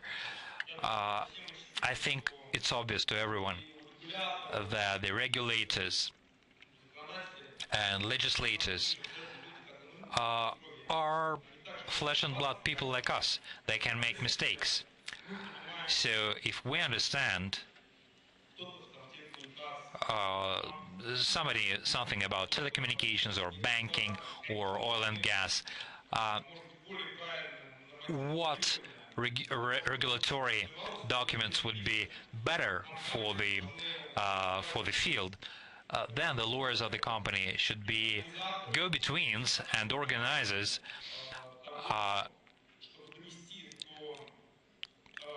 and explain to legislators or regulators what would be the better way, the right way to regulate a certain law or document. So another requirement is for the lawyers to be ready at any time to prepare a well-developed normative document and to present it to the corresponding body, because a lot of time is lost on participation in different commissions, committees, meetings, and so on, regarding the preparations of normative documents. Another point I would like to stress briefly: the question that Igor asked, what functions should be developed, managerial or legal?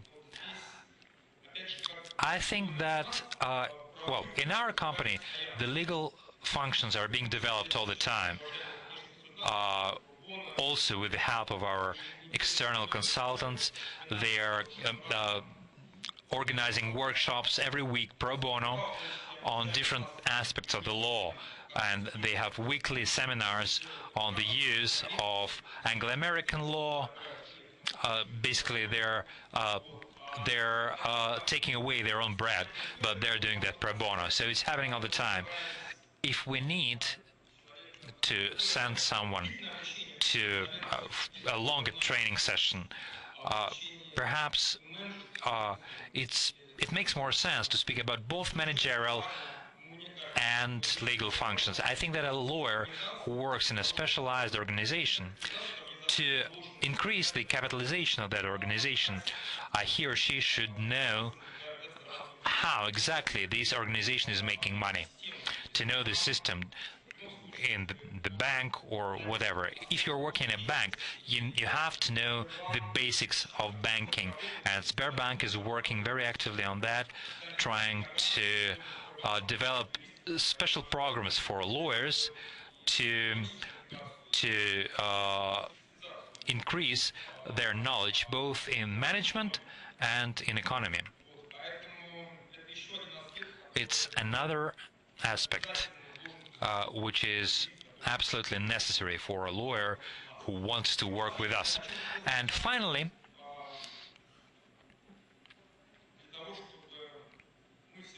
for us to develop, for all of us to develop, we have to be good people, open, client-oriented, proactive.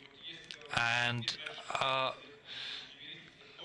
we had little rooms for the lawyers previously, closed tightly and so on. Right now, we have open space.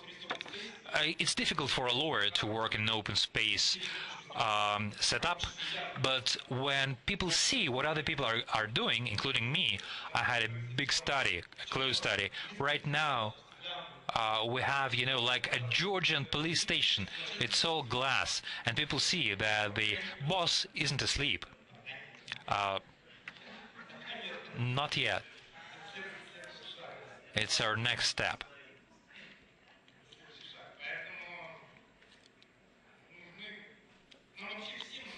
We all need not just the lawyers, but in all branches of economy, in all branches of state government, we need more openness, more goodwill and responsibility for our work. In that case, everything will be fine. Thank you.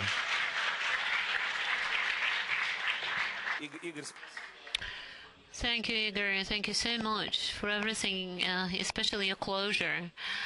Thanks to such an attitude, as a client, I can confirm that Sberbank has been changing for the better dramatically, and now it is much easier for clients to deal with Sberbank than it was even 5 years ago.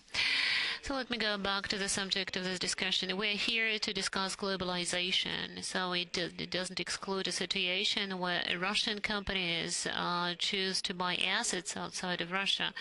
That is something that Igor mentioned. Let me go back to 2003 when TNK was acquired by BP.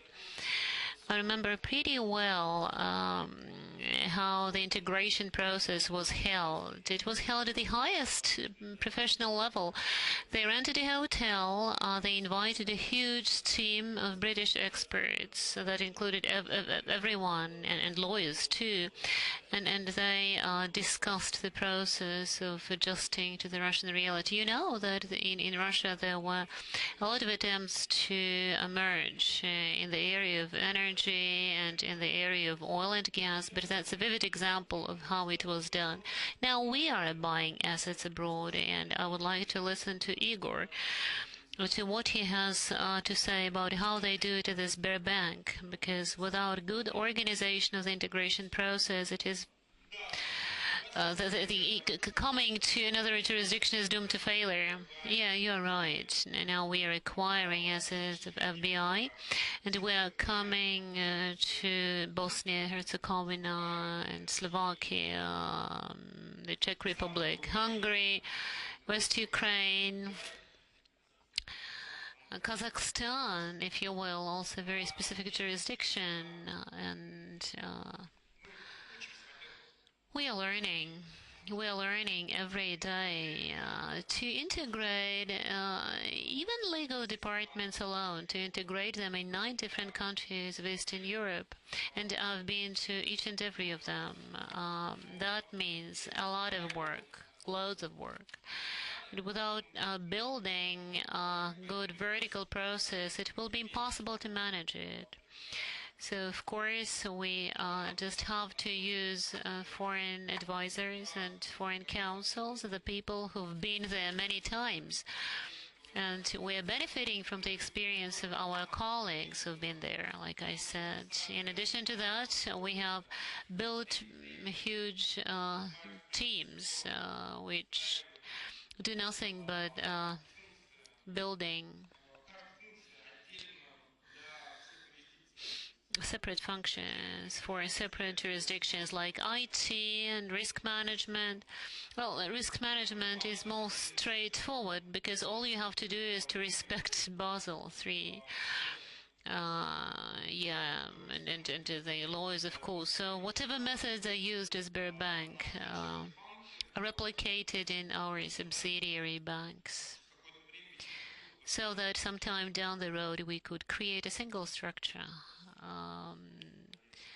operating with the same set of standards. Thank you very much. Wonderful experience and a wonderful response. The next to speak is Konstantin Oliver, who is a board member and general counsel with Deutsche Bank. Thank you very much. I promise to be brief.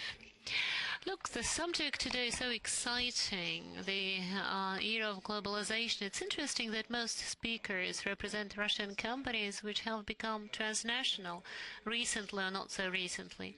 Hopefully this trend, which I believe is going to continue in Russian business, will inevitably bring us to two changes in how legal departments are organized within the next 5 years. I'd like to explain to you why the changes are going to happen, because the legal profession changes its essence in the time of globalization. It turns into industrial counseling. Look how any company is organized. It is divided into very narrow sectors. We have lawyers, we have professional support lawyers, those who do research and help general lawyers to develop their policy. There are special people who look at the draft, who do draft of memorandum. There are people who help with communications. There are people working in very narrow areas. So as you speak about globalization, you speak about fragmentation or industrialization of a law firm and in-house law departments. The first and obvious sign is this, what I refer to as industrialization, which will be seen in the companies represented here, I'm sure.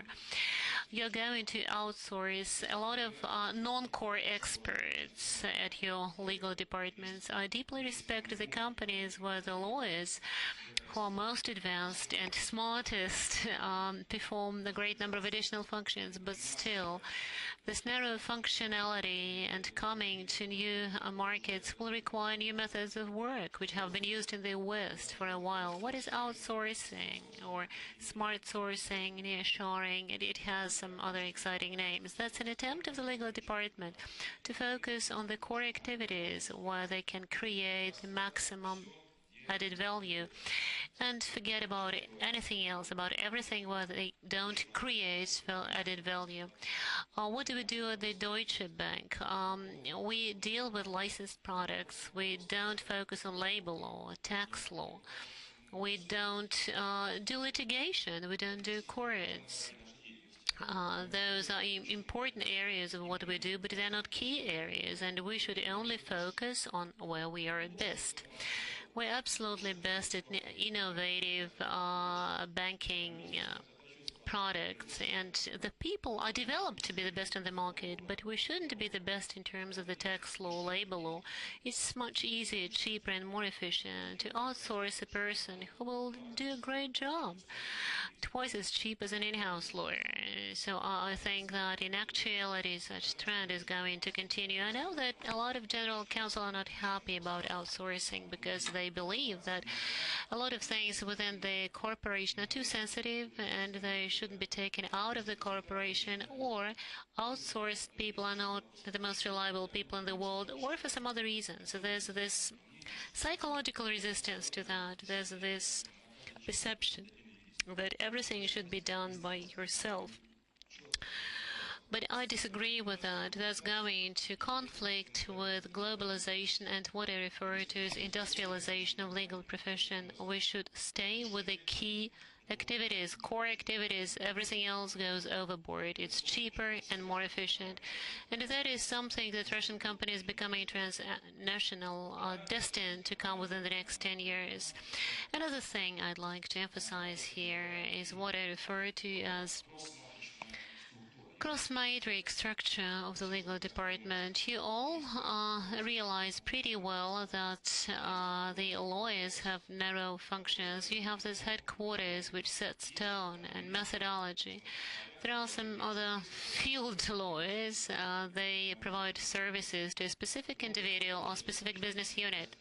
Such a structure may be found in a lot of transnational Russian companies, and I think that the structure is going to die out, or rather get modified into a deeper matrix structure, a cross matrix structure where it's not the headquarters which is the center.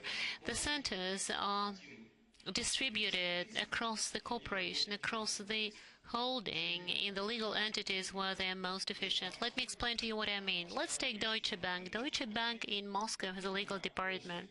And the Moscow legal department, what they do overlaps with 5 other centers which service Deutsche Bank in Moscow. We have several lawyers in Berlin, in London, in Birmingham, in Mumbai, and we even have one lawyer in Florida. Why are they based there?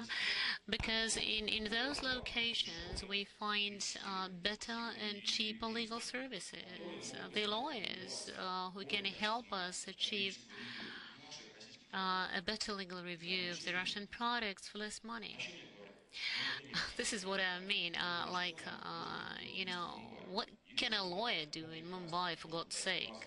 Well, a lot of things. He can provide very high quality analysis about how to sign capacity authority check agreements, and as he does it, he charges 5 times less than a Moscow-based lawyer would charge. Look at the difference between the money you pay to lawyers graduated from the Novosibirsk Law School and Moscow Law School. The difference is twofold. The overhead costs associated with keeping a lawyer in Moscow makes this gap even bigger. Or to keep a lawyer in London costs you a lot of money. Why do you want to pay so much if you can keep the same lawyer in Moscow, even in Novosibirsk, and the same person will give you wonderful analysis of the products which will be used by the London office or Moscow law office? You don't want to over-concentrate legal resources in the same headquarters. You want to look through the holding model. Instead of putting lawyers in legal entities, you want to use the platform to distribute legal resources in a way best for the lawyers. Another banal example, which I've used more than once. There's a very sophisticated product called ISDA, and that is used to create most derivatives. And it seems is very sophisticated, very arcane. It requires highly qualified lawyer, which will probably have to develop the legal muscles for many years to use the product. It's not so. If you give good training to the same person in Mumbai or Novosibirsk, he's going to generate a better product than a Moscow lawyer, and that is something you can and should do, because such a model is going to be more competitive. I can see a lot of colleagues now which have a clear-cut line of products and transactions which might be standardized, and if you do a good explaining and good training, then the lawyer should not be based in the headquarters to deal with those standard transactions. He may be in a village or in an offshore area. State-of-the-art telecoms make it possible for the person to provide the same product as if he were in Moscow. The physical location doesn't matter. There's a new challenge which many Russian transnational companies will probably face in the next 5 years. Once again, the methodology in creating an efficient department is really exciting and interesting. It makes it possible for you to play with other methods not previously used by Russian companies, and in the next 5 years, Russian companies which have become transnational, I hope, will be more competitive than our Western counterparts. Thank you. Yes, thank you, Konstantin. Very revolutionary and debatable. Even though the trend has developed, and I partially share your views. One thing to clarify. What are the functions of the lawyers, Deutsche Bank lawyers in Moscow, if you can outsource everything? Look, Deutsche Bank is an investment bank. Of course, we have commercial lending units, and we have Portfin M&A, we have depository, but there's 15 or 20 standard products, 15 or 20 standard transactions. What is an IPO, which is so fashionable for many investment banks? That's not a transaction. It's a product which may be divided into 15 or 20 standard documents, which have to be approved and signed as part of IPO. That's a product. It's like ready-made, homemade pies. And you don't want to have a special lawyer for IPO as long as it's a standard product. Once again, let me reiterate it for the sake of everyone, or a depository program, or M&A advisory. That's nothing but a product. And for every product, you have an expert. To find somebody on the market will mean low quality and higher expenses. We keep them because they generate better quality and better efficiency. But we are not expanding our legal department to cover every function. We've never done and will never do taxes, and will never become better than some of the external counsel that are present here. We'll never be able to be the best in labor law. We'll never be able to do real estate or office rent. We just, put it overboard, and that kind of policy has resulted in saving hundreds of thousands of dollars, if not millions of dollars every year. For a small bank like Deutsche Bank, it's great saving. And for a huge transnational corporation, the saving will be hair-raising.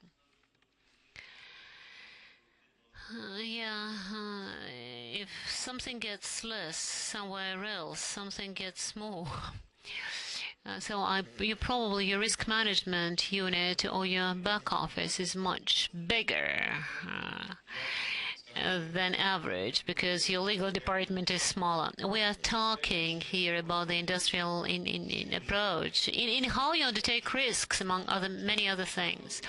The Deutsche Bank system is based on maximum automation of all risk-related processes. Any step aside means there's no transaction, or there'll be a special committee or special decision which has to do with the step aside. Like I said, our products are standardized, and the synergy saves a lot of resources for you. You can talk about it forever, but we don't have a lot of people. Our personnel is not impressive, but we have a special program which has replaced many risk managers. If the transaction doesn't fit into the standard, we get together and discuss it. But most transactions are standard, and the corporations which process every transaction manually is not the most efficient one. That's unacceptable. Thank you. It's very interesting. Thank you. It kind of touched on the nerve. Stirred us up.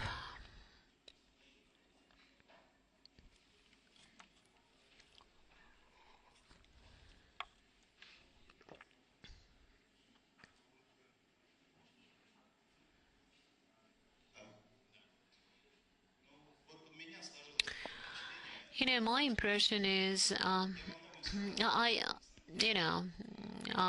support most of what you said, but there's something that leads to such a structure. The legal service of Deutsche Bank was developed to do business together with other products. Did you notice Konstantin speaks talking about products? So they act as an in-house legal company which sells the product. They don't focus on operation support. They outsource operation support. Maybe I misunderstood you, but that's my understanding of what you said. As for your forecast for the Russian companies, let me tell you, Konstantin, that we have embarked on that already, almost. I have legal department of the corporate center in Moscow. That department has a director. The director has a deputy. The deputy is in charge of legal service relations. He's based in Novosibirsk. He's there in the field and he knows exactly how local offices are operating. He's in the middle of the country. He's cheaper and he can travel easier. Now let me talk about business. Our competitors and our colleagues are doing the same, frankly speaking. We are doing a project called a roaming hub, where the roaming traffic will be purchased from other operators in a certain jurisdiction where the tax regime is favorable and where the legal regime is good.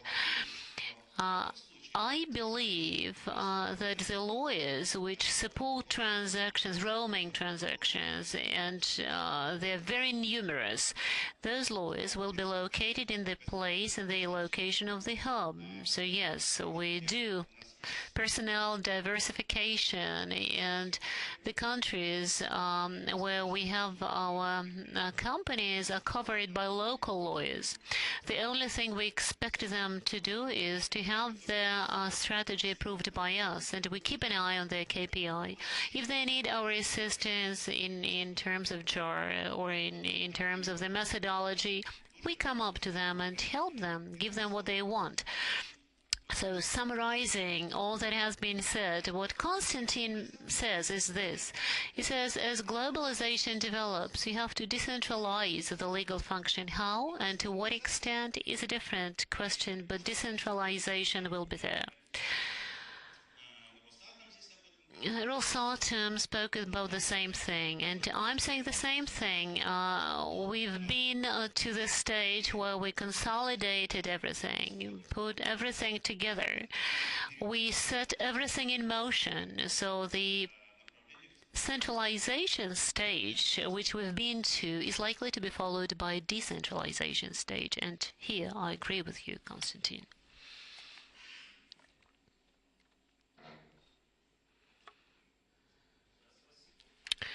Yes, thank you so much. I think that my shareholders would love his presentation. They love every way to cut costs and to save money. We'll have another chance to compare notes. So we are done.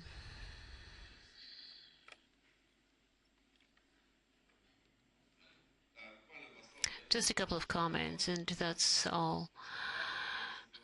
It is extremely important not to over-standardize the process. A bank or a megaphone which use a great number of standard agreements, for them it may make sense. But as a representative of the transnational oil company, which is present in more than 100 countries, we very seldom, almost never, face standard issues. In most instances, we deal with different, highly individual issues. So our approach is different. It's much more customized. In most instances, we have to deal with specific clients. We have to figure out how to convince them. Quite recently, I attended a training, and I was amazed by statistics. If you assume that your ability to impact on a person is 100%, then only 7% is achieved by email, by correspondence. So if you are limited to writing an email, you exhaust your convincing power by 7%. Telephone increases that to 45%, which means that you only use 50% of your convincing potential. It's only when you meet a person one-on-one, it's only then that you use your convincing potential 100%. if you face a lot of issues requiring customized approaches, then you have to be customized. You have to be tailor-made. We encourage the lawyers to leave their computers and face the client physically. Only then can the client communicate what he or she needs, and our lawyer can give them the legal support that they need. So I would be very, very careful about the industrialization of legal support.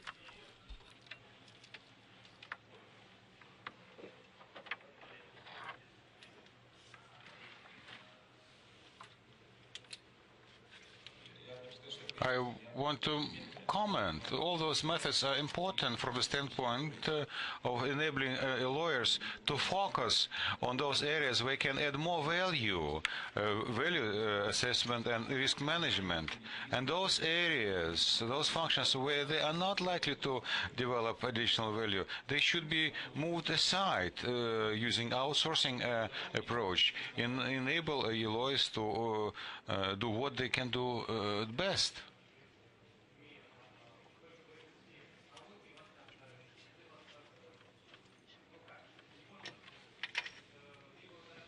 Well, unfortunately, the person is not using the microphone. Okay, we have a standalone tax department which use external legal counsels. To say that I want to install a local expertise which would be better than outside tax lawyers, it would not be a correct approach. All have their own specific areas of specializations. Like we are an investment bank, we are half Western, half Russian bank. Taxation issues are not a key expertise. As the courts, for example, litigation. Well, some Russian companies, when well, they have many case litigations. For this expertise should be with them. For us, it's not a core expertise. We outsource it, and taxation issues are not a core issue function for us. And the quality of this service which we get from outside is so much higher than what we can get domestically or in-house. Why should I incur additional costs and expenses where I can buy a better and cheaper product in the market from the market? Colleagues, may I raise another issue? My name is Alexey Khromov. I represent the Penaplex company, head of the legal department. It's a federal company, has 7 plants across Russia, and the subject matter which you're discussing I face every day. We produce thermal insulation. We work with the oil and gas and petrochemical industries. Okay, the discussions which have been going on in this room gives me an idea, birthed an idea in my mind, increasing of the productivity of person. Outsourcing, say, specialization of legal of lawyers enables us to address an issue of processing a specific legal iteration at a faster rate.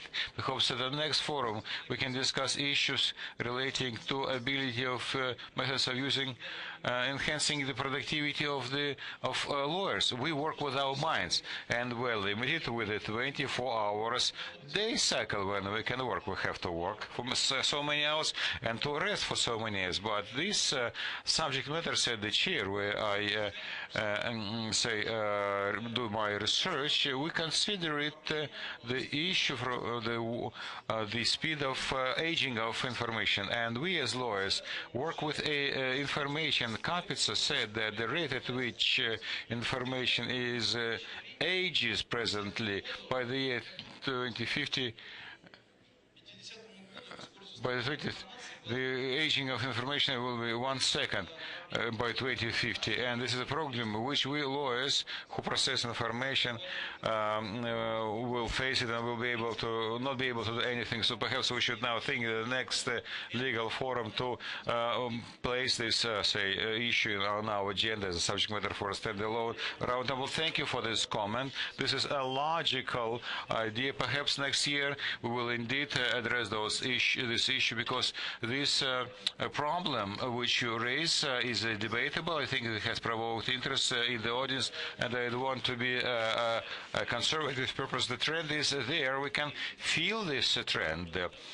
To what extent this trend has become discernible, how, influential this trend would be. Okay, Konstantin, thank you very much for a very interesting presentation, and I would like to thank all the speakers of this second part of our discussion. And we're now going over to the third and last part of our roundtable discussion, which has the title, How?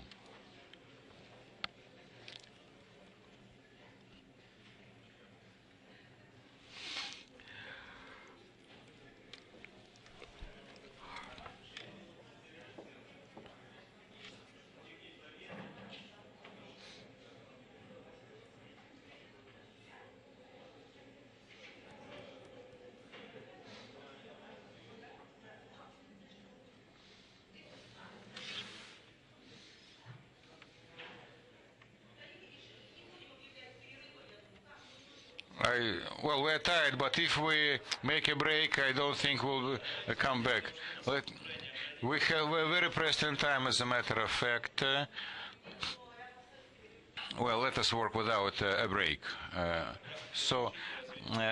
Practice of training legal advisors, how to motivate them, how to evaluate their input. Today we have we're facing the reality, and assessment of the proficiency and productivity of lawyers is a necessity for every company. We work in a competitive environment, and since it's a service function, we do contribute a lot to the value created by the company, and without failure we are supposed to be scrutinized as for the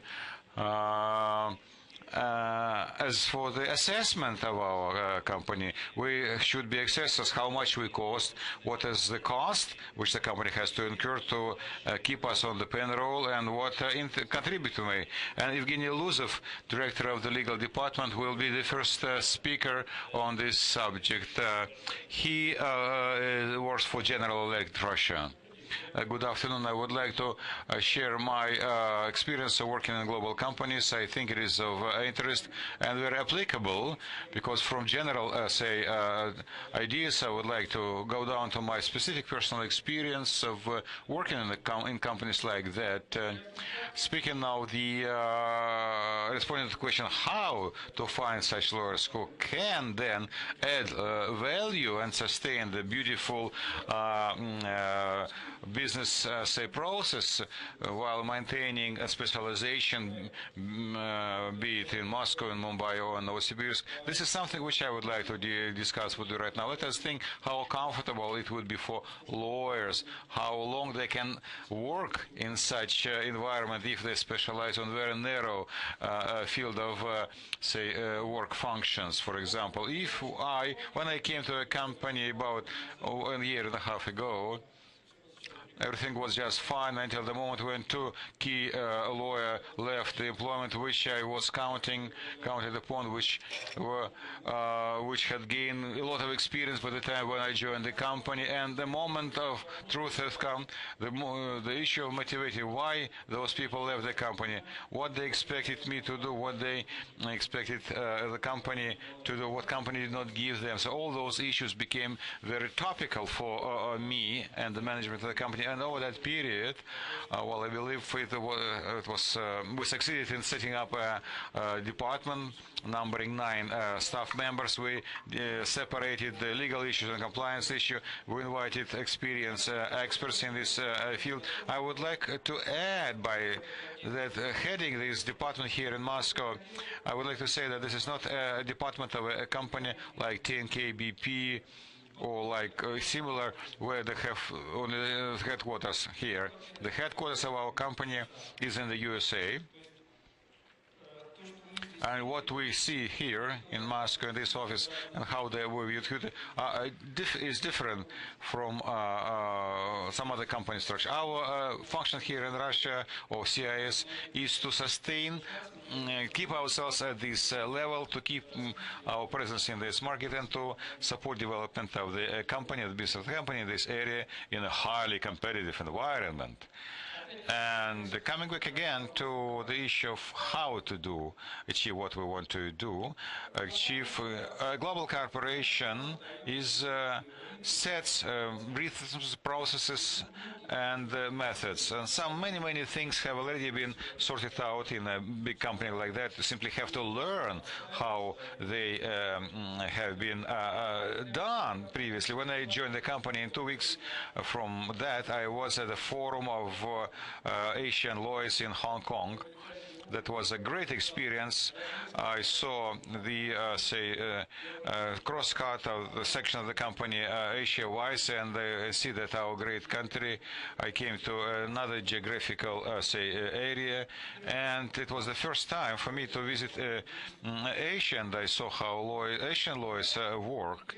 And that experience is something which I use to train my lawyers. So when we have a chance to place them in a different environment, in a company, be it a workshop, be it a meeting, or when one lawyer is go to Tanzania to teach students in a university on using the pro bono program. It has nothing to do with our core business, but that will help this lawyer to grow, to develop, to look at himself through the eyes of the African students, and to get a self-assessment, as I can see you now, myself now through your eyes, for example.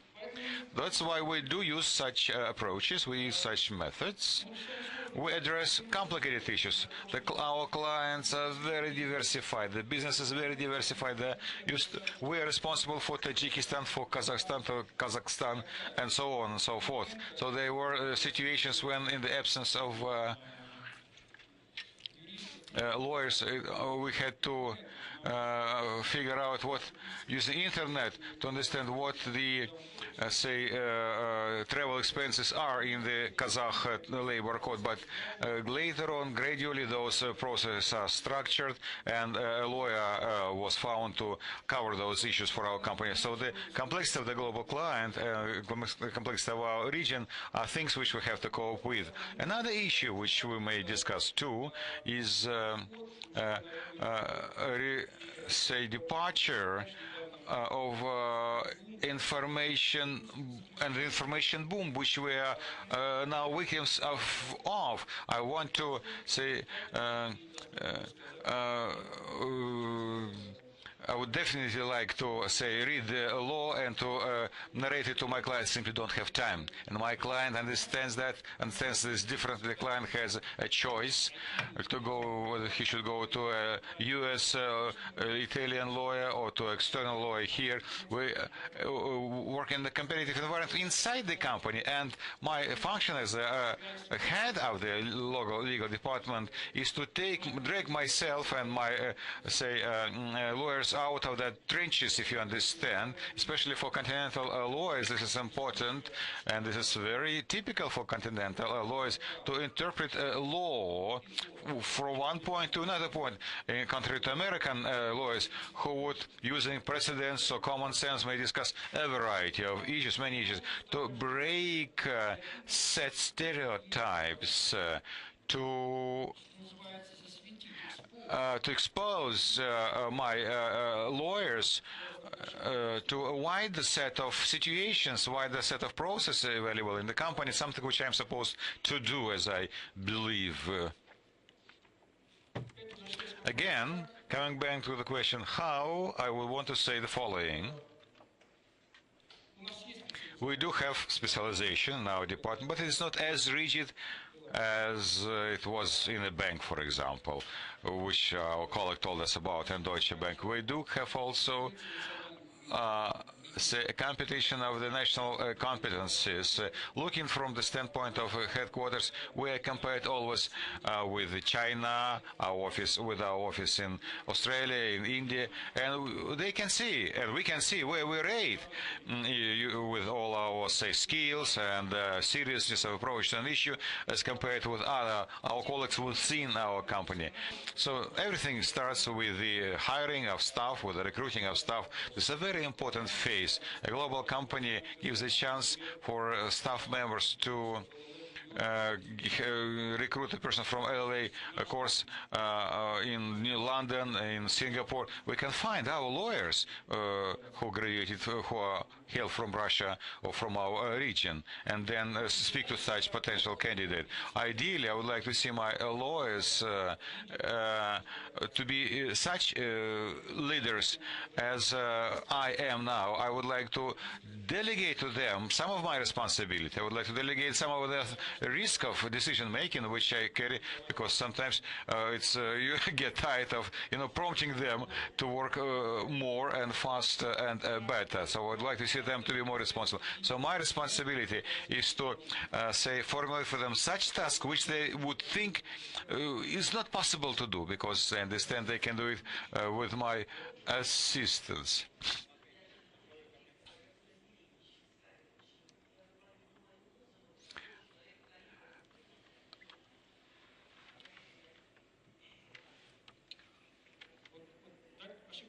Well, corporations should be sometimes corporations should be compared with dinosaurs, where they have there is great discipline in the head of the company with the tail of the dinosaurs. But as the headquarters are in the States, once again, the coaching of lawyers is something which is taught in our company anywhere. We are, moving from the coaching management approach to coaching approach. So, like psychotherapy, what should be, can and could be said to a person so that he or she should become too static, too self-conceited, and understand what he or she should work on, and we should understand where should be stern in making such statement recommendations or be soft and delicate. Well, I like the same methods to be applied to myself, and I always thank for any, sort of friendly advice, if you will. Assessing the results of operation, my best a manager in this sense was a manager who gave me a target for the cases which I was supposed to win in courts, and for the money which I was supposed to get to recover for my company, 70% and 75% in both in each of the cases. And this task was unthinkable for us to do. We said, oh, this is undoable, but we did that. And then, as a subordinate, I saw that he had seen that I was able to do that, and I was thankful to him for that. And that's the approach which I am now applying to my subordinates, to my junior colleagues in my department. Quite often it is very useful for the lawyer to translate some of the targets into, numbers, numerically, to represent the targets numerically. And again, how to train lawyers. There are various schools, various courses. We have workshops for newly arrived lawyers, newly recruited lawyers. Very important are seminars and workshops in those jurisdictions which are advanced. And when you hear to as a lawyer describing the way they work with the government procurement contracts, you understand how the direction into which you can develop. So the jurisdiction and the legal practice are more developed than you have in the past. So working as a team, improving your skills, you can do it. You can engage in legal right. You can teach the public speaking skills to your lawyers. You can explain to them the cultural differences, how to. Sometimes a person does not understand you. You belong to different cultural sets. Up to drawing and chess courses that some companies organize.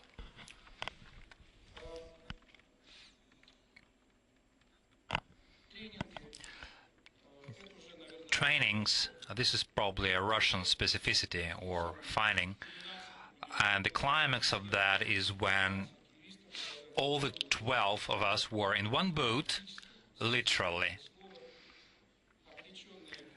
in paintball costumes and masks in the middle of the river, shot at by our trainers who were in SUVs chasing us.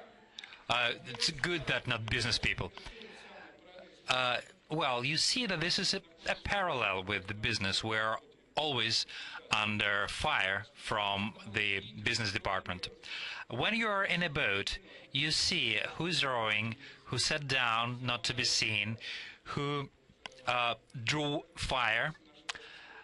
And this is a kind of a Russian peculiarity, which is probably even better than what you have in the West.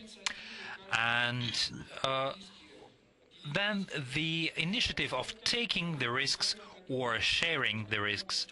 I know that you know a lot of things, but my experience shows that we can make it.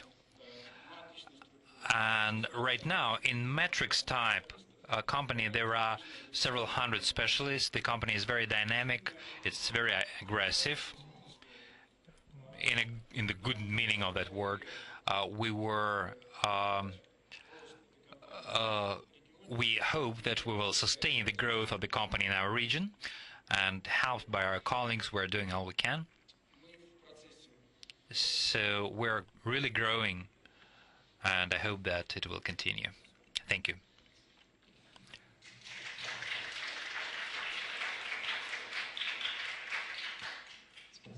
Thank you. Questions?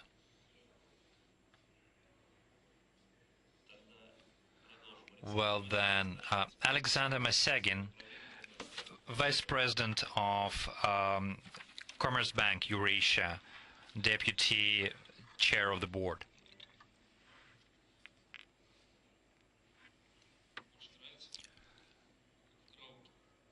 Okay, it's a good mic, karaoke style.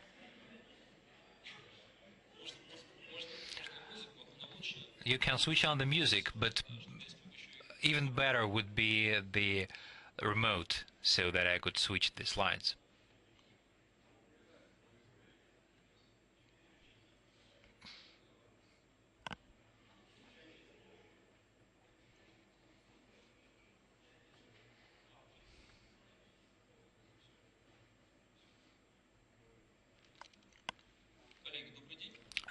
Good afternoon, dear colleagues. I'll start with a question, and this is the main question.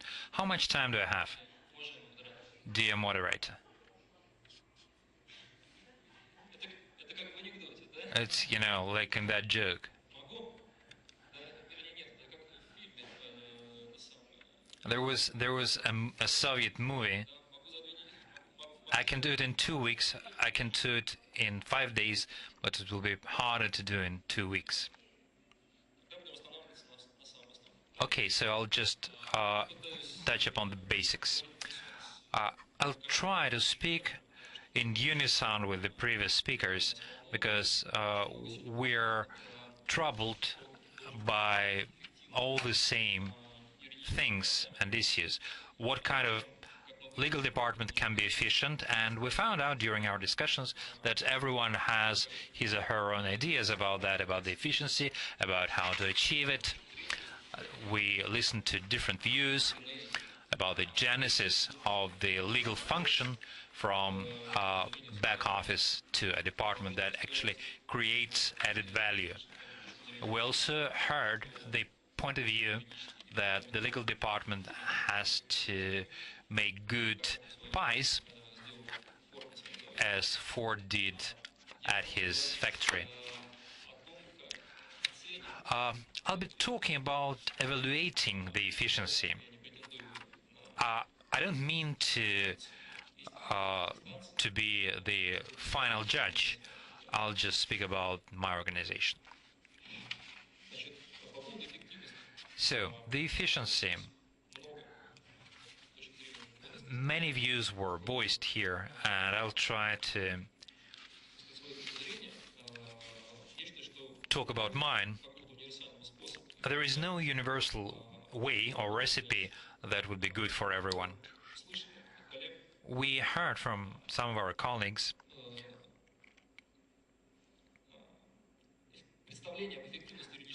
that, for example, in 10K BP and in Deutsche Bank, the ideas of the efficiency of their legal departments are different, and it's okay because they are from different branches of industries. So speaking about efficiency, I would define it as a success in realizing the tasks set by the employer. So a list of tasks set by a normal bank employer that is given to the corporate lawyer, and I think it's a very standard list. Now, for evaluation. There is a number of factors defining the way of evaluating a lawyer's work. And every organization chooses its own way. For example, the centralization of legal function is very important here. We've heard that depending on the distribution of lawyers among different business departments or united under one managing center, the criteria for evaluating their work would be different, because the lawyers who work in business departments, not in a single nexus, they are a part of the business evaluation of that department, which could be a source for conflict of interests. Then the structure of relations with internal clients. This is one of the most interesting things. And again, it's been discussed a lot today, how to build the business procedures, and different views were set out. There are no single standards or recipes here as well. It all depends on how the business model is defined and what the internal client wants to see. So this is purely business mostly. Then setting the tasks. There are two main methods.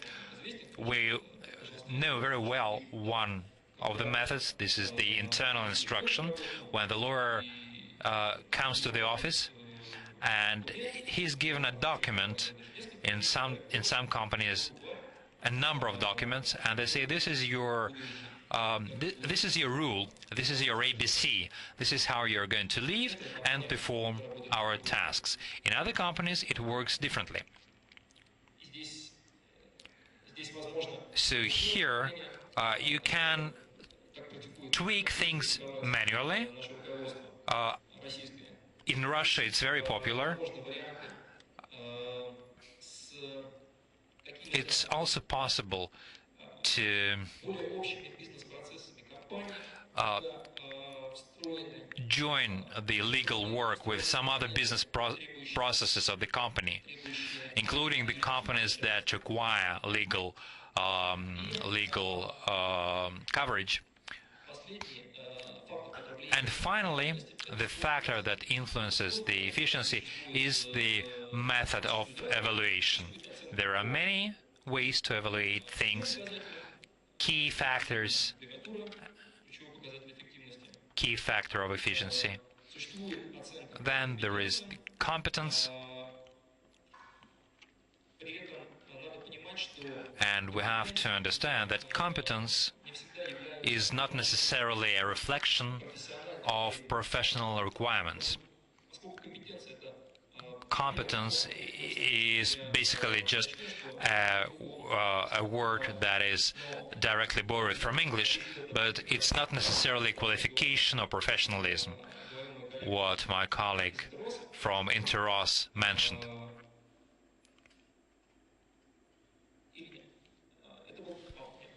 No, sorry, I'm mistaken. My colleague from Norilsk Nickel. Sorry. She would have preferred to develop qualification types, qualification sides of their colleagues. Again, this is a choice that everyone makes for their company. In our company, the competence quite often go beyond the scope of qualification. It's not just about professional qualities, but also about the so-called soft skills, client orientation, the ability to negotiate, to stick to deadlines, to keep an eye on the schedules. And you can evaluate these competences too, as well as specific business projects or specific goals that are set at the beginning of the period that is being evaluated. And finally, the most controversial method of evaluation is the evaluation which is called 360 degrees, which is practiced by many Western companies and which is built on the opinion of internal clients about the lawyer's work. As I said, it's possible to use several methods or to combine them, but I would like to stress that perhaps the main thing here is to employ the same criteria for all employees, because if you do it selectively, it's grounds for favoritism, for favoring some critically oriented or less critically oriented employees. And it's important for every employee to get feedback, to understand what he or she is doing, how it corresponds to what is expected from them.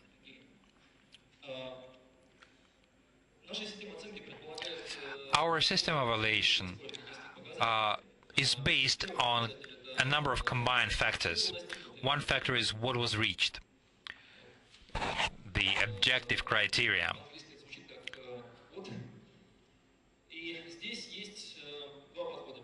And there are two approaches. One is evaluation by goals, and evaluation by the ratio of efficiency, the key factors of efficiency.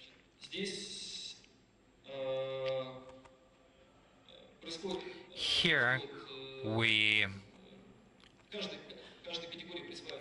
every category has a certain gravity, and then these gravities are summed up to receive an evaluation.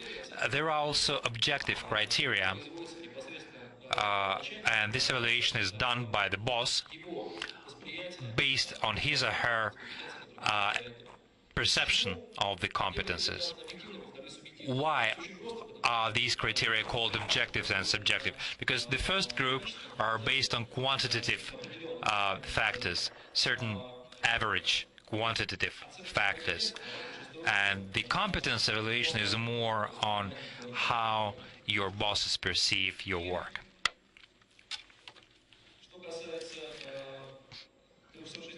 As for 360 degrees, this type of evaluation is also being practiced, but mostly for the top managers.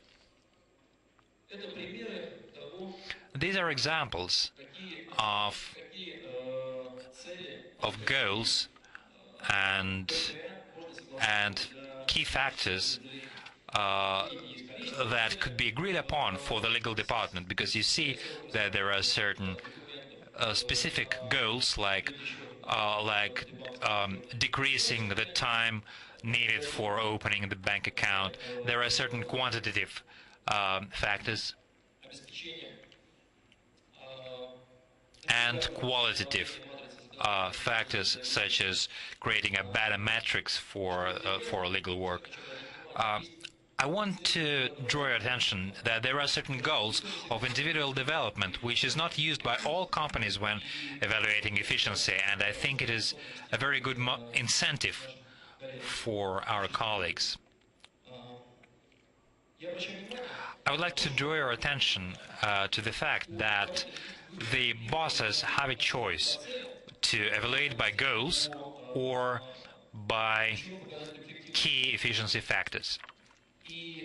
And this choice, the boss has to do this choice at the beginning of the evaluation period. They need to tell the employees which method they're choosing and what is the gravity of each goal.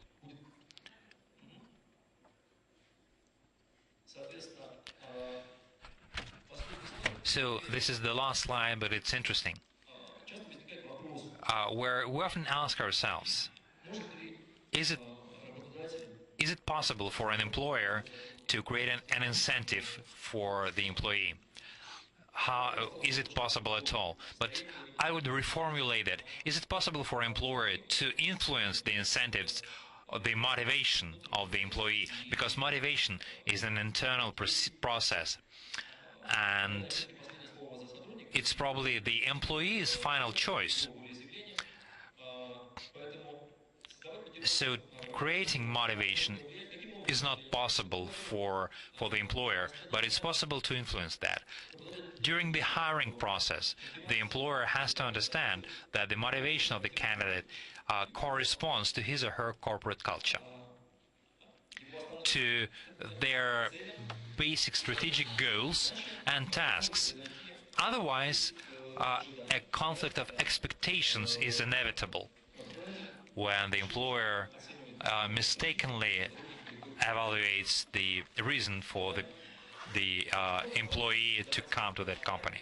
Also, the company has to have a clear and comfortable environment for all employees. They have to have a field for creativity. We all know that creativity only thrives where there are normal conditions for that. The tasks have to be clear, well defined. You have to understand the chain of command.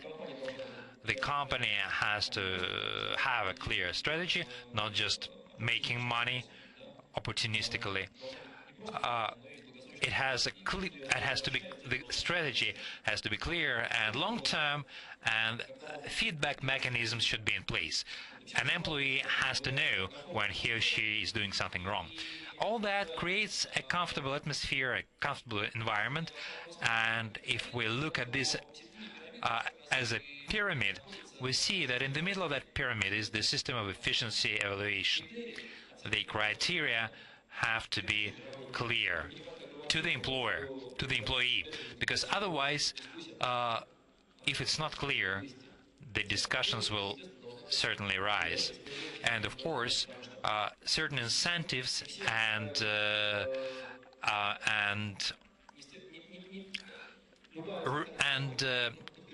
commendations should be in place, because not every aspect of that should be material. Sorry for speaking too long. Thank you. We're just exchanging the idea that when the discussion starts, the conferences has to end. Well, it's always a problem because we're running out of time. One question: at the beginning of every year, when we write up the contract, it's always a nightmare because the lawyers cannot write the correct numerical factors of efficiency, and that's why I said that the court cases is probably the only countable factor which has the largest gravity. What else do you include in the efficiency factors to evaluate? Just, share it, because sometimes we have to virtually invent these things. I agree that to define key factors for lawyers is very difficult, and that's why I'm trying to stick to using the goal method. For most of my employees, I define the quantitative or qualitative goals which are good for a specific time frame. And for this, of course, I have to talk to business people. What do you want? What do you need from us? I need to be involved in strategic planning. Usually, it comes out okay. I gave you a few examples regarding the quantitative. For example, the decrease of the number of remarks made by auditors and external regulators. They love to write the findings, and we count how many findings we were able to accommodate. We call it removing a finding. Well, may I now give the floor to Svetlana Gerbek, Director on Legal Gerber, I apologize, for Director for Legal Issues of Siemens. Thank you very much for giving me a chance to share with you my opinion. We spoke a lot today as to how a legal department should function in a company. We discussed the issue that legal department should work confidently, showing stability and reliability. And there are three pillars for that. Selection of personnel, this is a very clear approach. Then, creation of a team, or fist, if you will, put it this way. And secondly, training and motivation of this stuff. Let us look at the recruitment process. In Moscow, it's fluent in foreign languages is very difficult. Moreover, so that the concentration of consultants and legal firms in our capital city is very high, and everybody is competing to recruit the best possible lawyers. We also know that our legal training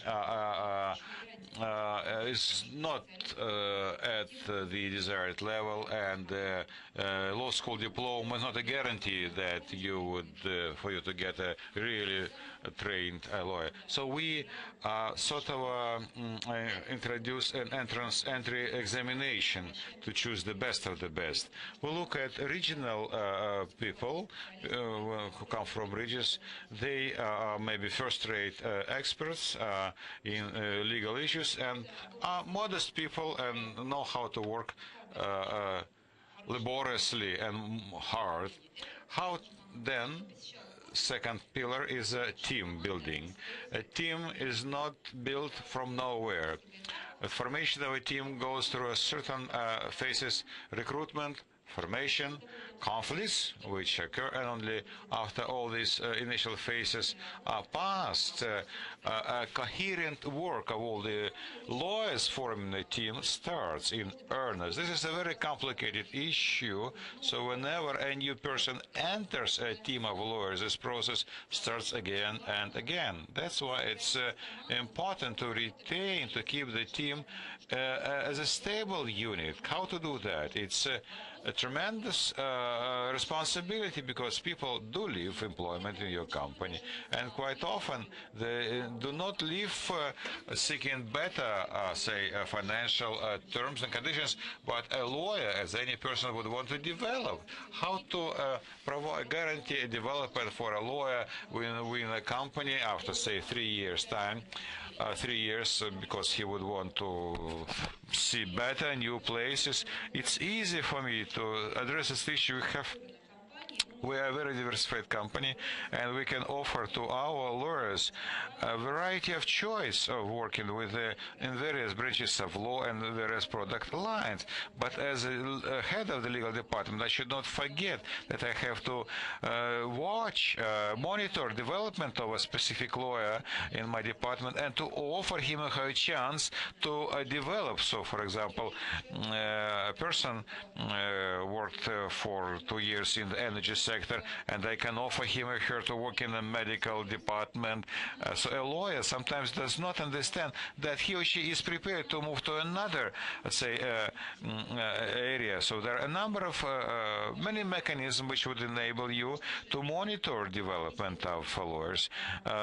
Interviews, sometimes you're short of time, but you should do it on a regular basis to gather information, to see how a person works at the end of the year, speak with him or her to find out how he or she views their personal development. It's for a manager to say to a person, your subordinate, that you are not satisfied, it's not easy. But at the same time, you, as a manager, are supposed to do so. Coming back to the third pillar, which I refer to, is development and motivation. I might say the following: training and change of functions. Training may take a variety of forms. We have several thousand euros annually for development of each individual lawyer. It may not be only professional training. We have a back office lawyers who only work with the documents, with database, and don't want to work in front office and go to courts and to meet clients. But even for such lawyers, there are certain training sessions which can develop their soft skills. Training should not only be strictly professional, but should also add new features, open new vistas for the development of a person. So a lawyer should not be developing only in his professional or her professional area. So a person should be have a chance to develop himself or herself in a variety of skills. So I simply ask external training consultants to conduct training for us, workshops for us. For example, need persons who have knowledge in criminal matters, but if he worked prior to that for 5 years, it's not possible for him to quickly gain skills in contractual work.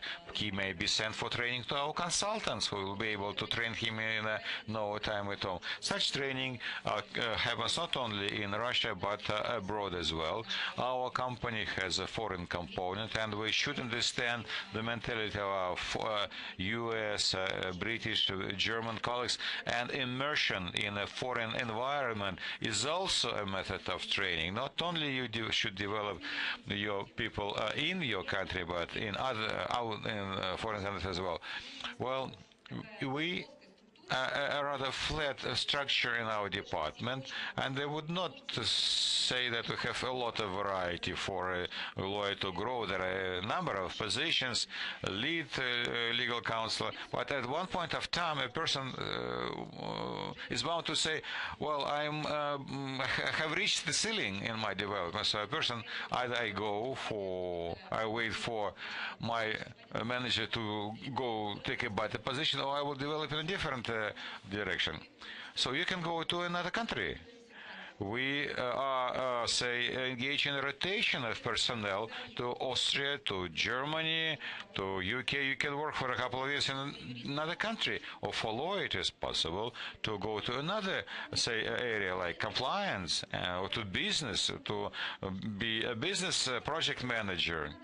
So one should not be afraid of such, detours, because that only makes person rich and richer. Some people would say, I would be afraid of trying a different track. Those are fears.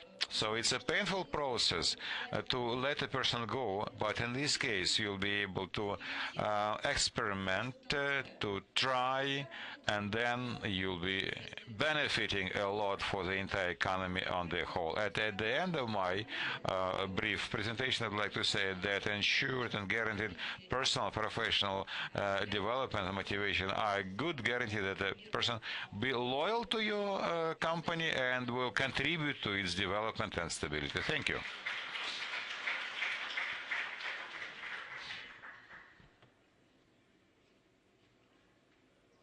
Thank you. Indeed. The next speaker is Ivan Novikov, member of the board of the legal department of Ingostrach.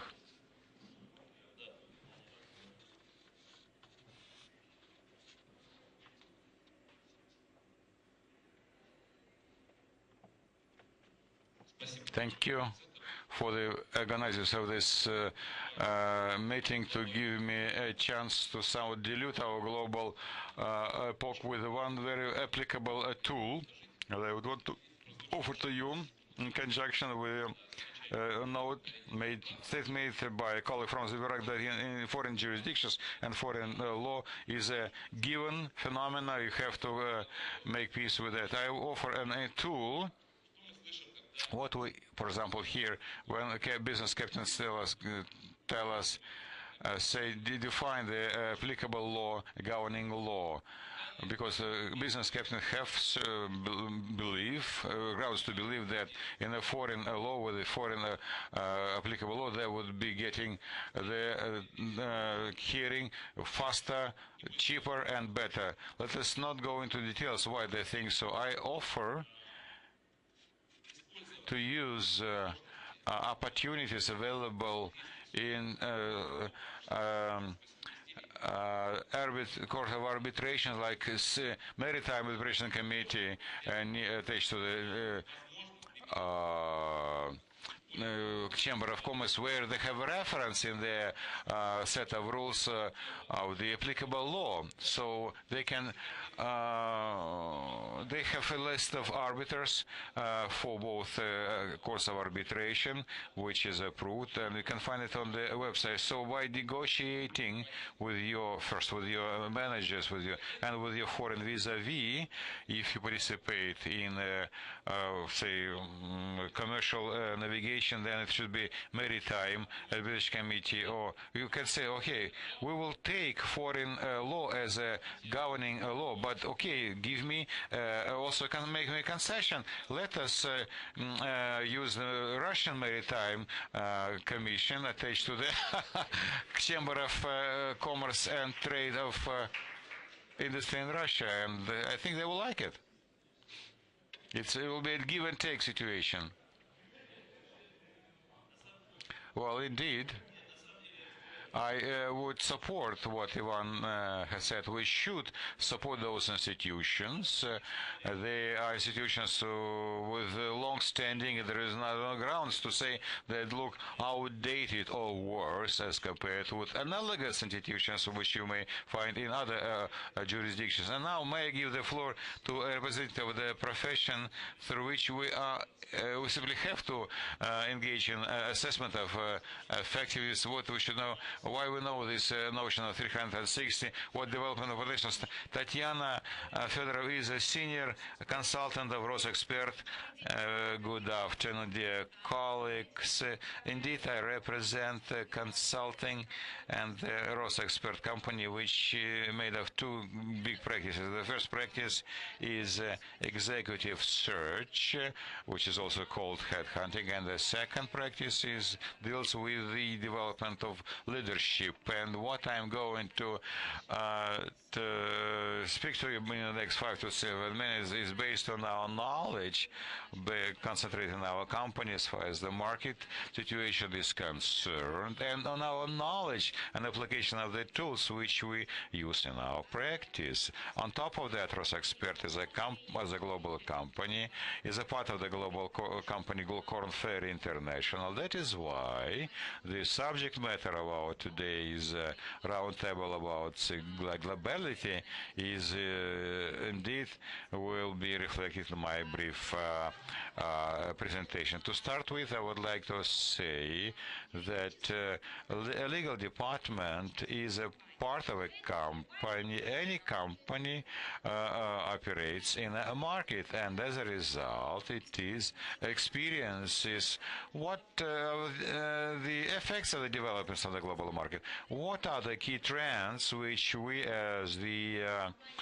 company operating in the area of executive search can see. First and foremost, we see very dramatic demographic changes, and as you know, such changes is sufficiently gloomy. Such fact, for example, in 2010, about 47% of, say, able European population are people who are beyond 55 years old, and this trend is likely to develop in the future too, with negative consequences that in the long run, about 60% of able population of Europe by 2050 will be beyond 60 years old. So we see a global demographic say problem. We have less and less people available. Speaking to put it plainly, the second serious factors which we see in the market is that more and more tasks become more and more complicated. Tasks which they face in their workplace, based on assessment of American experts. Now the scope of work and the level of skills which earlier an average person would acquire within a matter of 15 years, now especially presently as experts should get within a time span of 5 years. This is a great change with influence a lot as how people can cope with such workload. And the third factor, which also affects the labor market, is penetrating of new markets. We know that people become more mobile. We can see that a wider geographic distribution is taking place, is occurring, and more popular are becoming what they call now vertical vertical teams, territorially distributed offices. This is becoming more and more common. And if we look at these three key trends, which can be observed currently in the market, we will be able to say that proceeding from this, the following conclusion can be drawn. Companies are trying now, fully understanding the situation, to pay more attention not on recruitment of people from the market that becomes more and more costly and non-effective, to tell the truth, but to pay more attention to development of people who are already their employees, as how to reveal potential of an employee, how to manage his or her motivation. This is something which I wanted to discuss with you. Initially, my presentation was supposed to deal with the assessment of the motivation and potential, but considering the graduate of times, I will be only speaking about the motivation, because I believe that it is the most rather serious aspect of the problem. From the standpoint of a consultant, the coach, I can see that people who have the best possible abilities, professional skills, but who do not have proper motivation to develop in a particular area, direction, it's difficult. It's hopeless to work with them. So motivation is the key pre-requirement, to be on the practical side to enable you, when you leave this room, to use some of the ideas which you will hear today. I would like to share with you a certain typology of motivations. Perhaps you will apply it to your employees and to understand how they can be distributed among those. This typology was developed about 15 years ago by Michael Driver. He is a professor at Princeton University, and in conjunction with his colleagues, professors from Yale University, conducted a research based on the results of which they formulated a so-called product, which we use very actively when we do the assessment, a decision styles product. They analyzed how managers take decisions. That was the key question which they looked at. The style of decision making. There are four styles which they identified, and within each style they define a set of competences: the leadership style, motivation style, and two more styles. And this is this motivation style, something which I want to discuss with you. The motivation style. There are four such types of motivation. One is expert, the other is competition, then educational, and entrepreneurship. So, what does it mean? The expert type of motivation. It means that a person wants to grow his or her personal expertise. This is what is interesting to this person.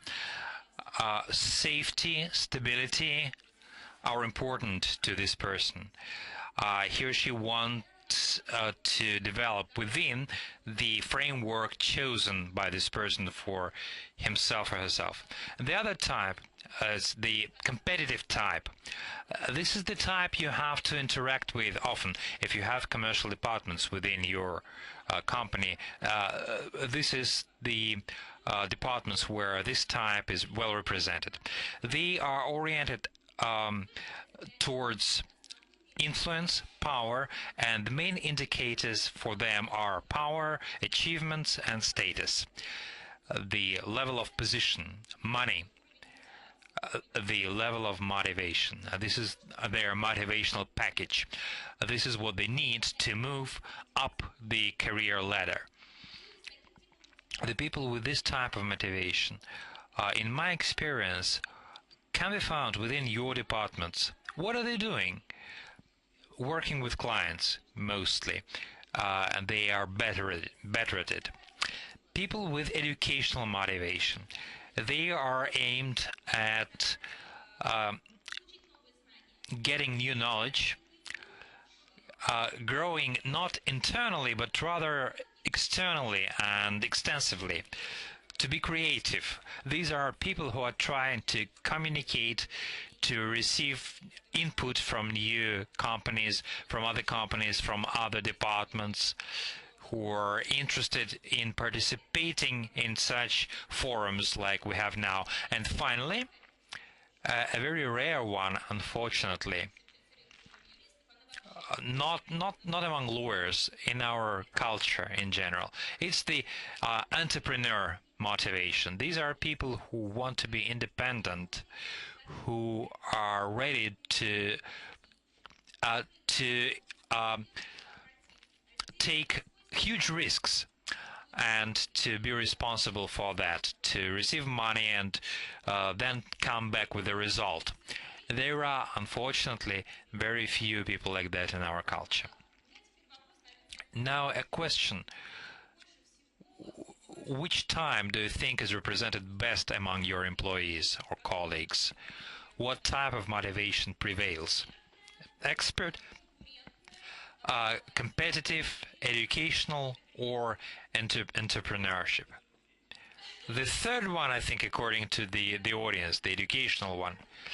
Well, yeah, but quite often we see that in legal departments, the expert motivation is also very strong.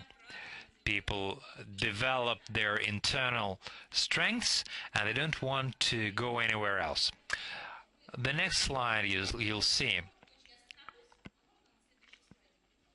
Could we see the next slide, please? Oh. Here we see the main motives stimulating the career moves. The people for whom expertise and safety is the most important and stability is the most important thing. For competitive people, it's power and influence. It's trying to achieve the goal. For learning competence or educational competence, it's personal development and creativity. And finally, entrepreneurial novelty, independence, and involvement involving other people into their personal projects. So on the next slide, we see the career values, the idea of which culture forms what motivations. So here we talked a lot about people, about how they're motivated, how they're evaluated, and an important component of their satisfaction is the corporate culture they find themselves in. If this culture corresponds to their motivation, the long-term happiness is achievable. Otherwise, this person would leave sooner or later. I'll just touch upon the competitive motivation. Mostly these people feel best in hierarchic structure. They understand where their growth potential lies, what is their next move, and the strategy of such companies is mostly the active growth of their part of the market. They have to increase it, to be aggressive, proactive, and so on. So the key requirements for them are the result-oriented. They are usually very charismatic, active, and they try to be team leaders. And incentive, status, money is important for them, including career growth. As for expert motivation, for them, the most important, the most comfortable thing for them is are the companies that are aimed at keeping their market share. These are pedantic people who are perfectionists, and they will be doing their job very well. But a level functional structure is okay for them because they are not interested in career growth. They have to be accurate, stable, and highly competent.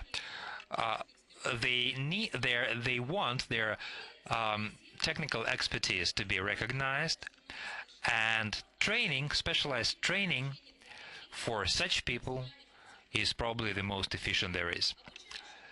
Then learning motivation.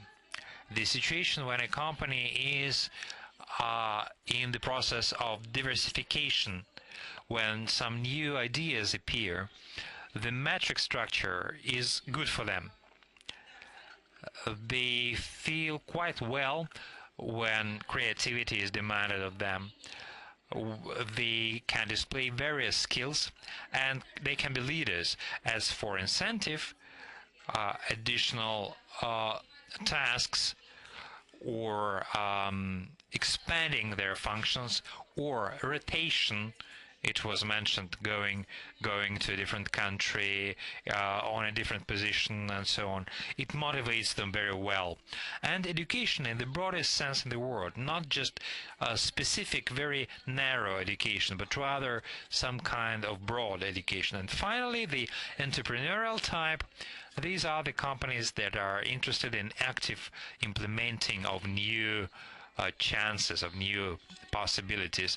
Virtual project teams created for a certain time. It's fun for them. The speed of decision taking, they live with it and they feel well in it. So for them, the main incentives are the ability to make decisions on their own, independence, and usually they are looking not at the level of compensation, but rather at participation in market share. That's all I wanted to tell you very briefly within the format of today's discussion. Finally, the question is how. I would like to cite my recent experience. A major company ordered a research about the engagement survey, asking whether people were satisfied with their career development. The result was low, and they were surprised. They came to us and they said, look, we have career plans, we invest money in training, we are very serious about the procedures, about people having good careers and so on. Why are people unhappy? And they asked us to talk to these people, which we did. And a very simple thing was found, that nobody asked these people about what they wanted. So all these beautiful things, all these investments, all those papers, people's involvement was actually quite futile, because these people were never asked, what are you motivated with? What do you want? So, in conclusion, I want to ask you to ask your employees, spend more time with them, and trust me, it will be rewarded. Thank you.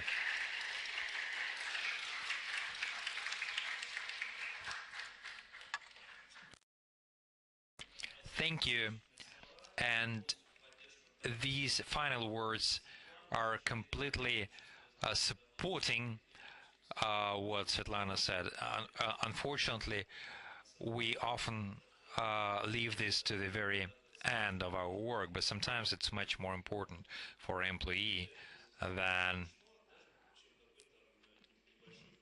a small bonus. Communication and understanding the employee's needs are often more important than these constant questions, questionnaires, and so on. I have a question. It's obvious that these types of motivations can coexist within the same person, especially because the personnel is getting older. So, what would you suggest if the person with a competent competition motivation reaches the desired position and loses this motivation?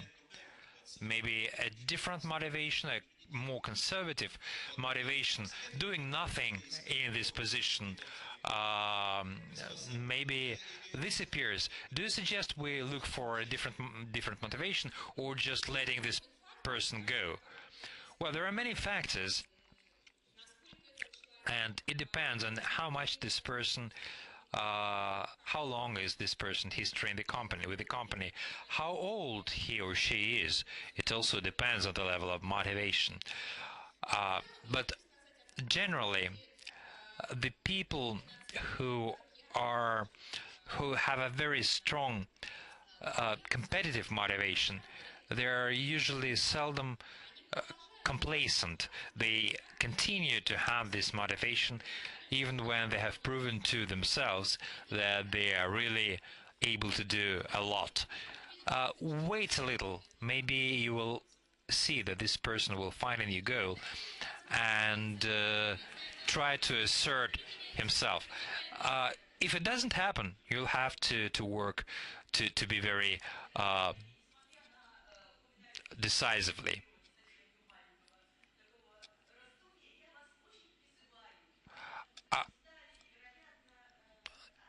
No mic, so I don't hear much. Your feedback is very important for us, so please fill these questionnaires and give them to Oksana. Summing up our today's discussion, as always, there was not enough time for discussion and for questions. I thought that it would be nice if our customers from business areas were here, but we're at a legal forum, so they're not here. Please enjoy communicating with each other. On Monday, you'll hear everything your clients think about you.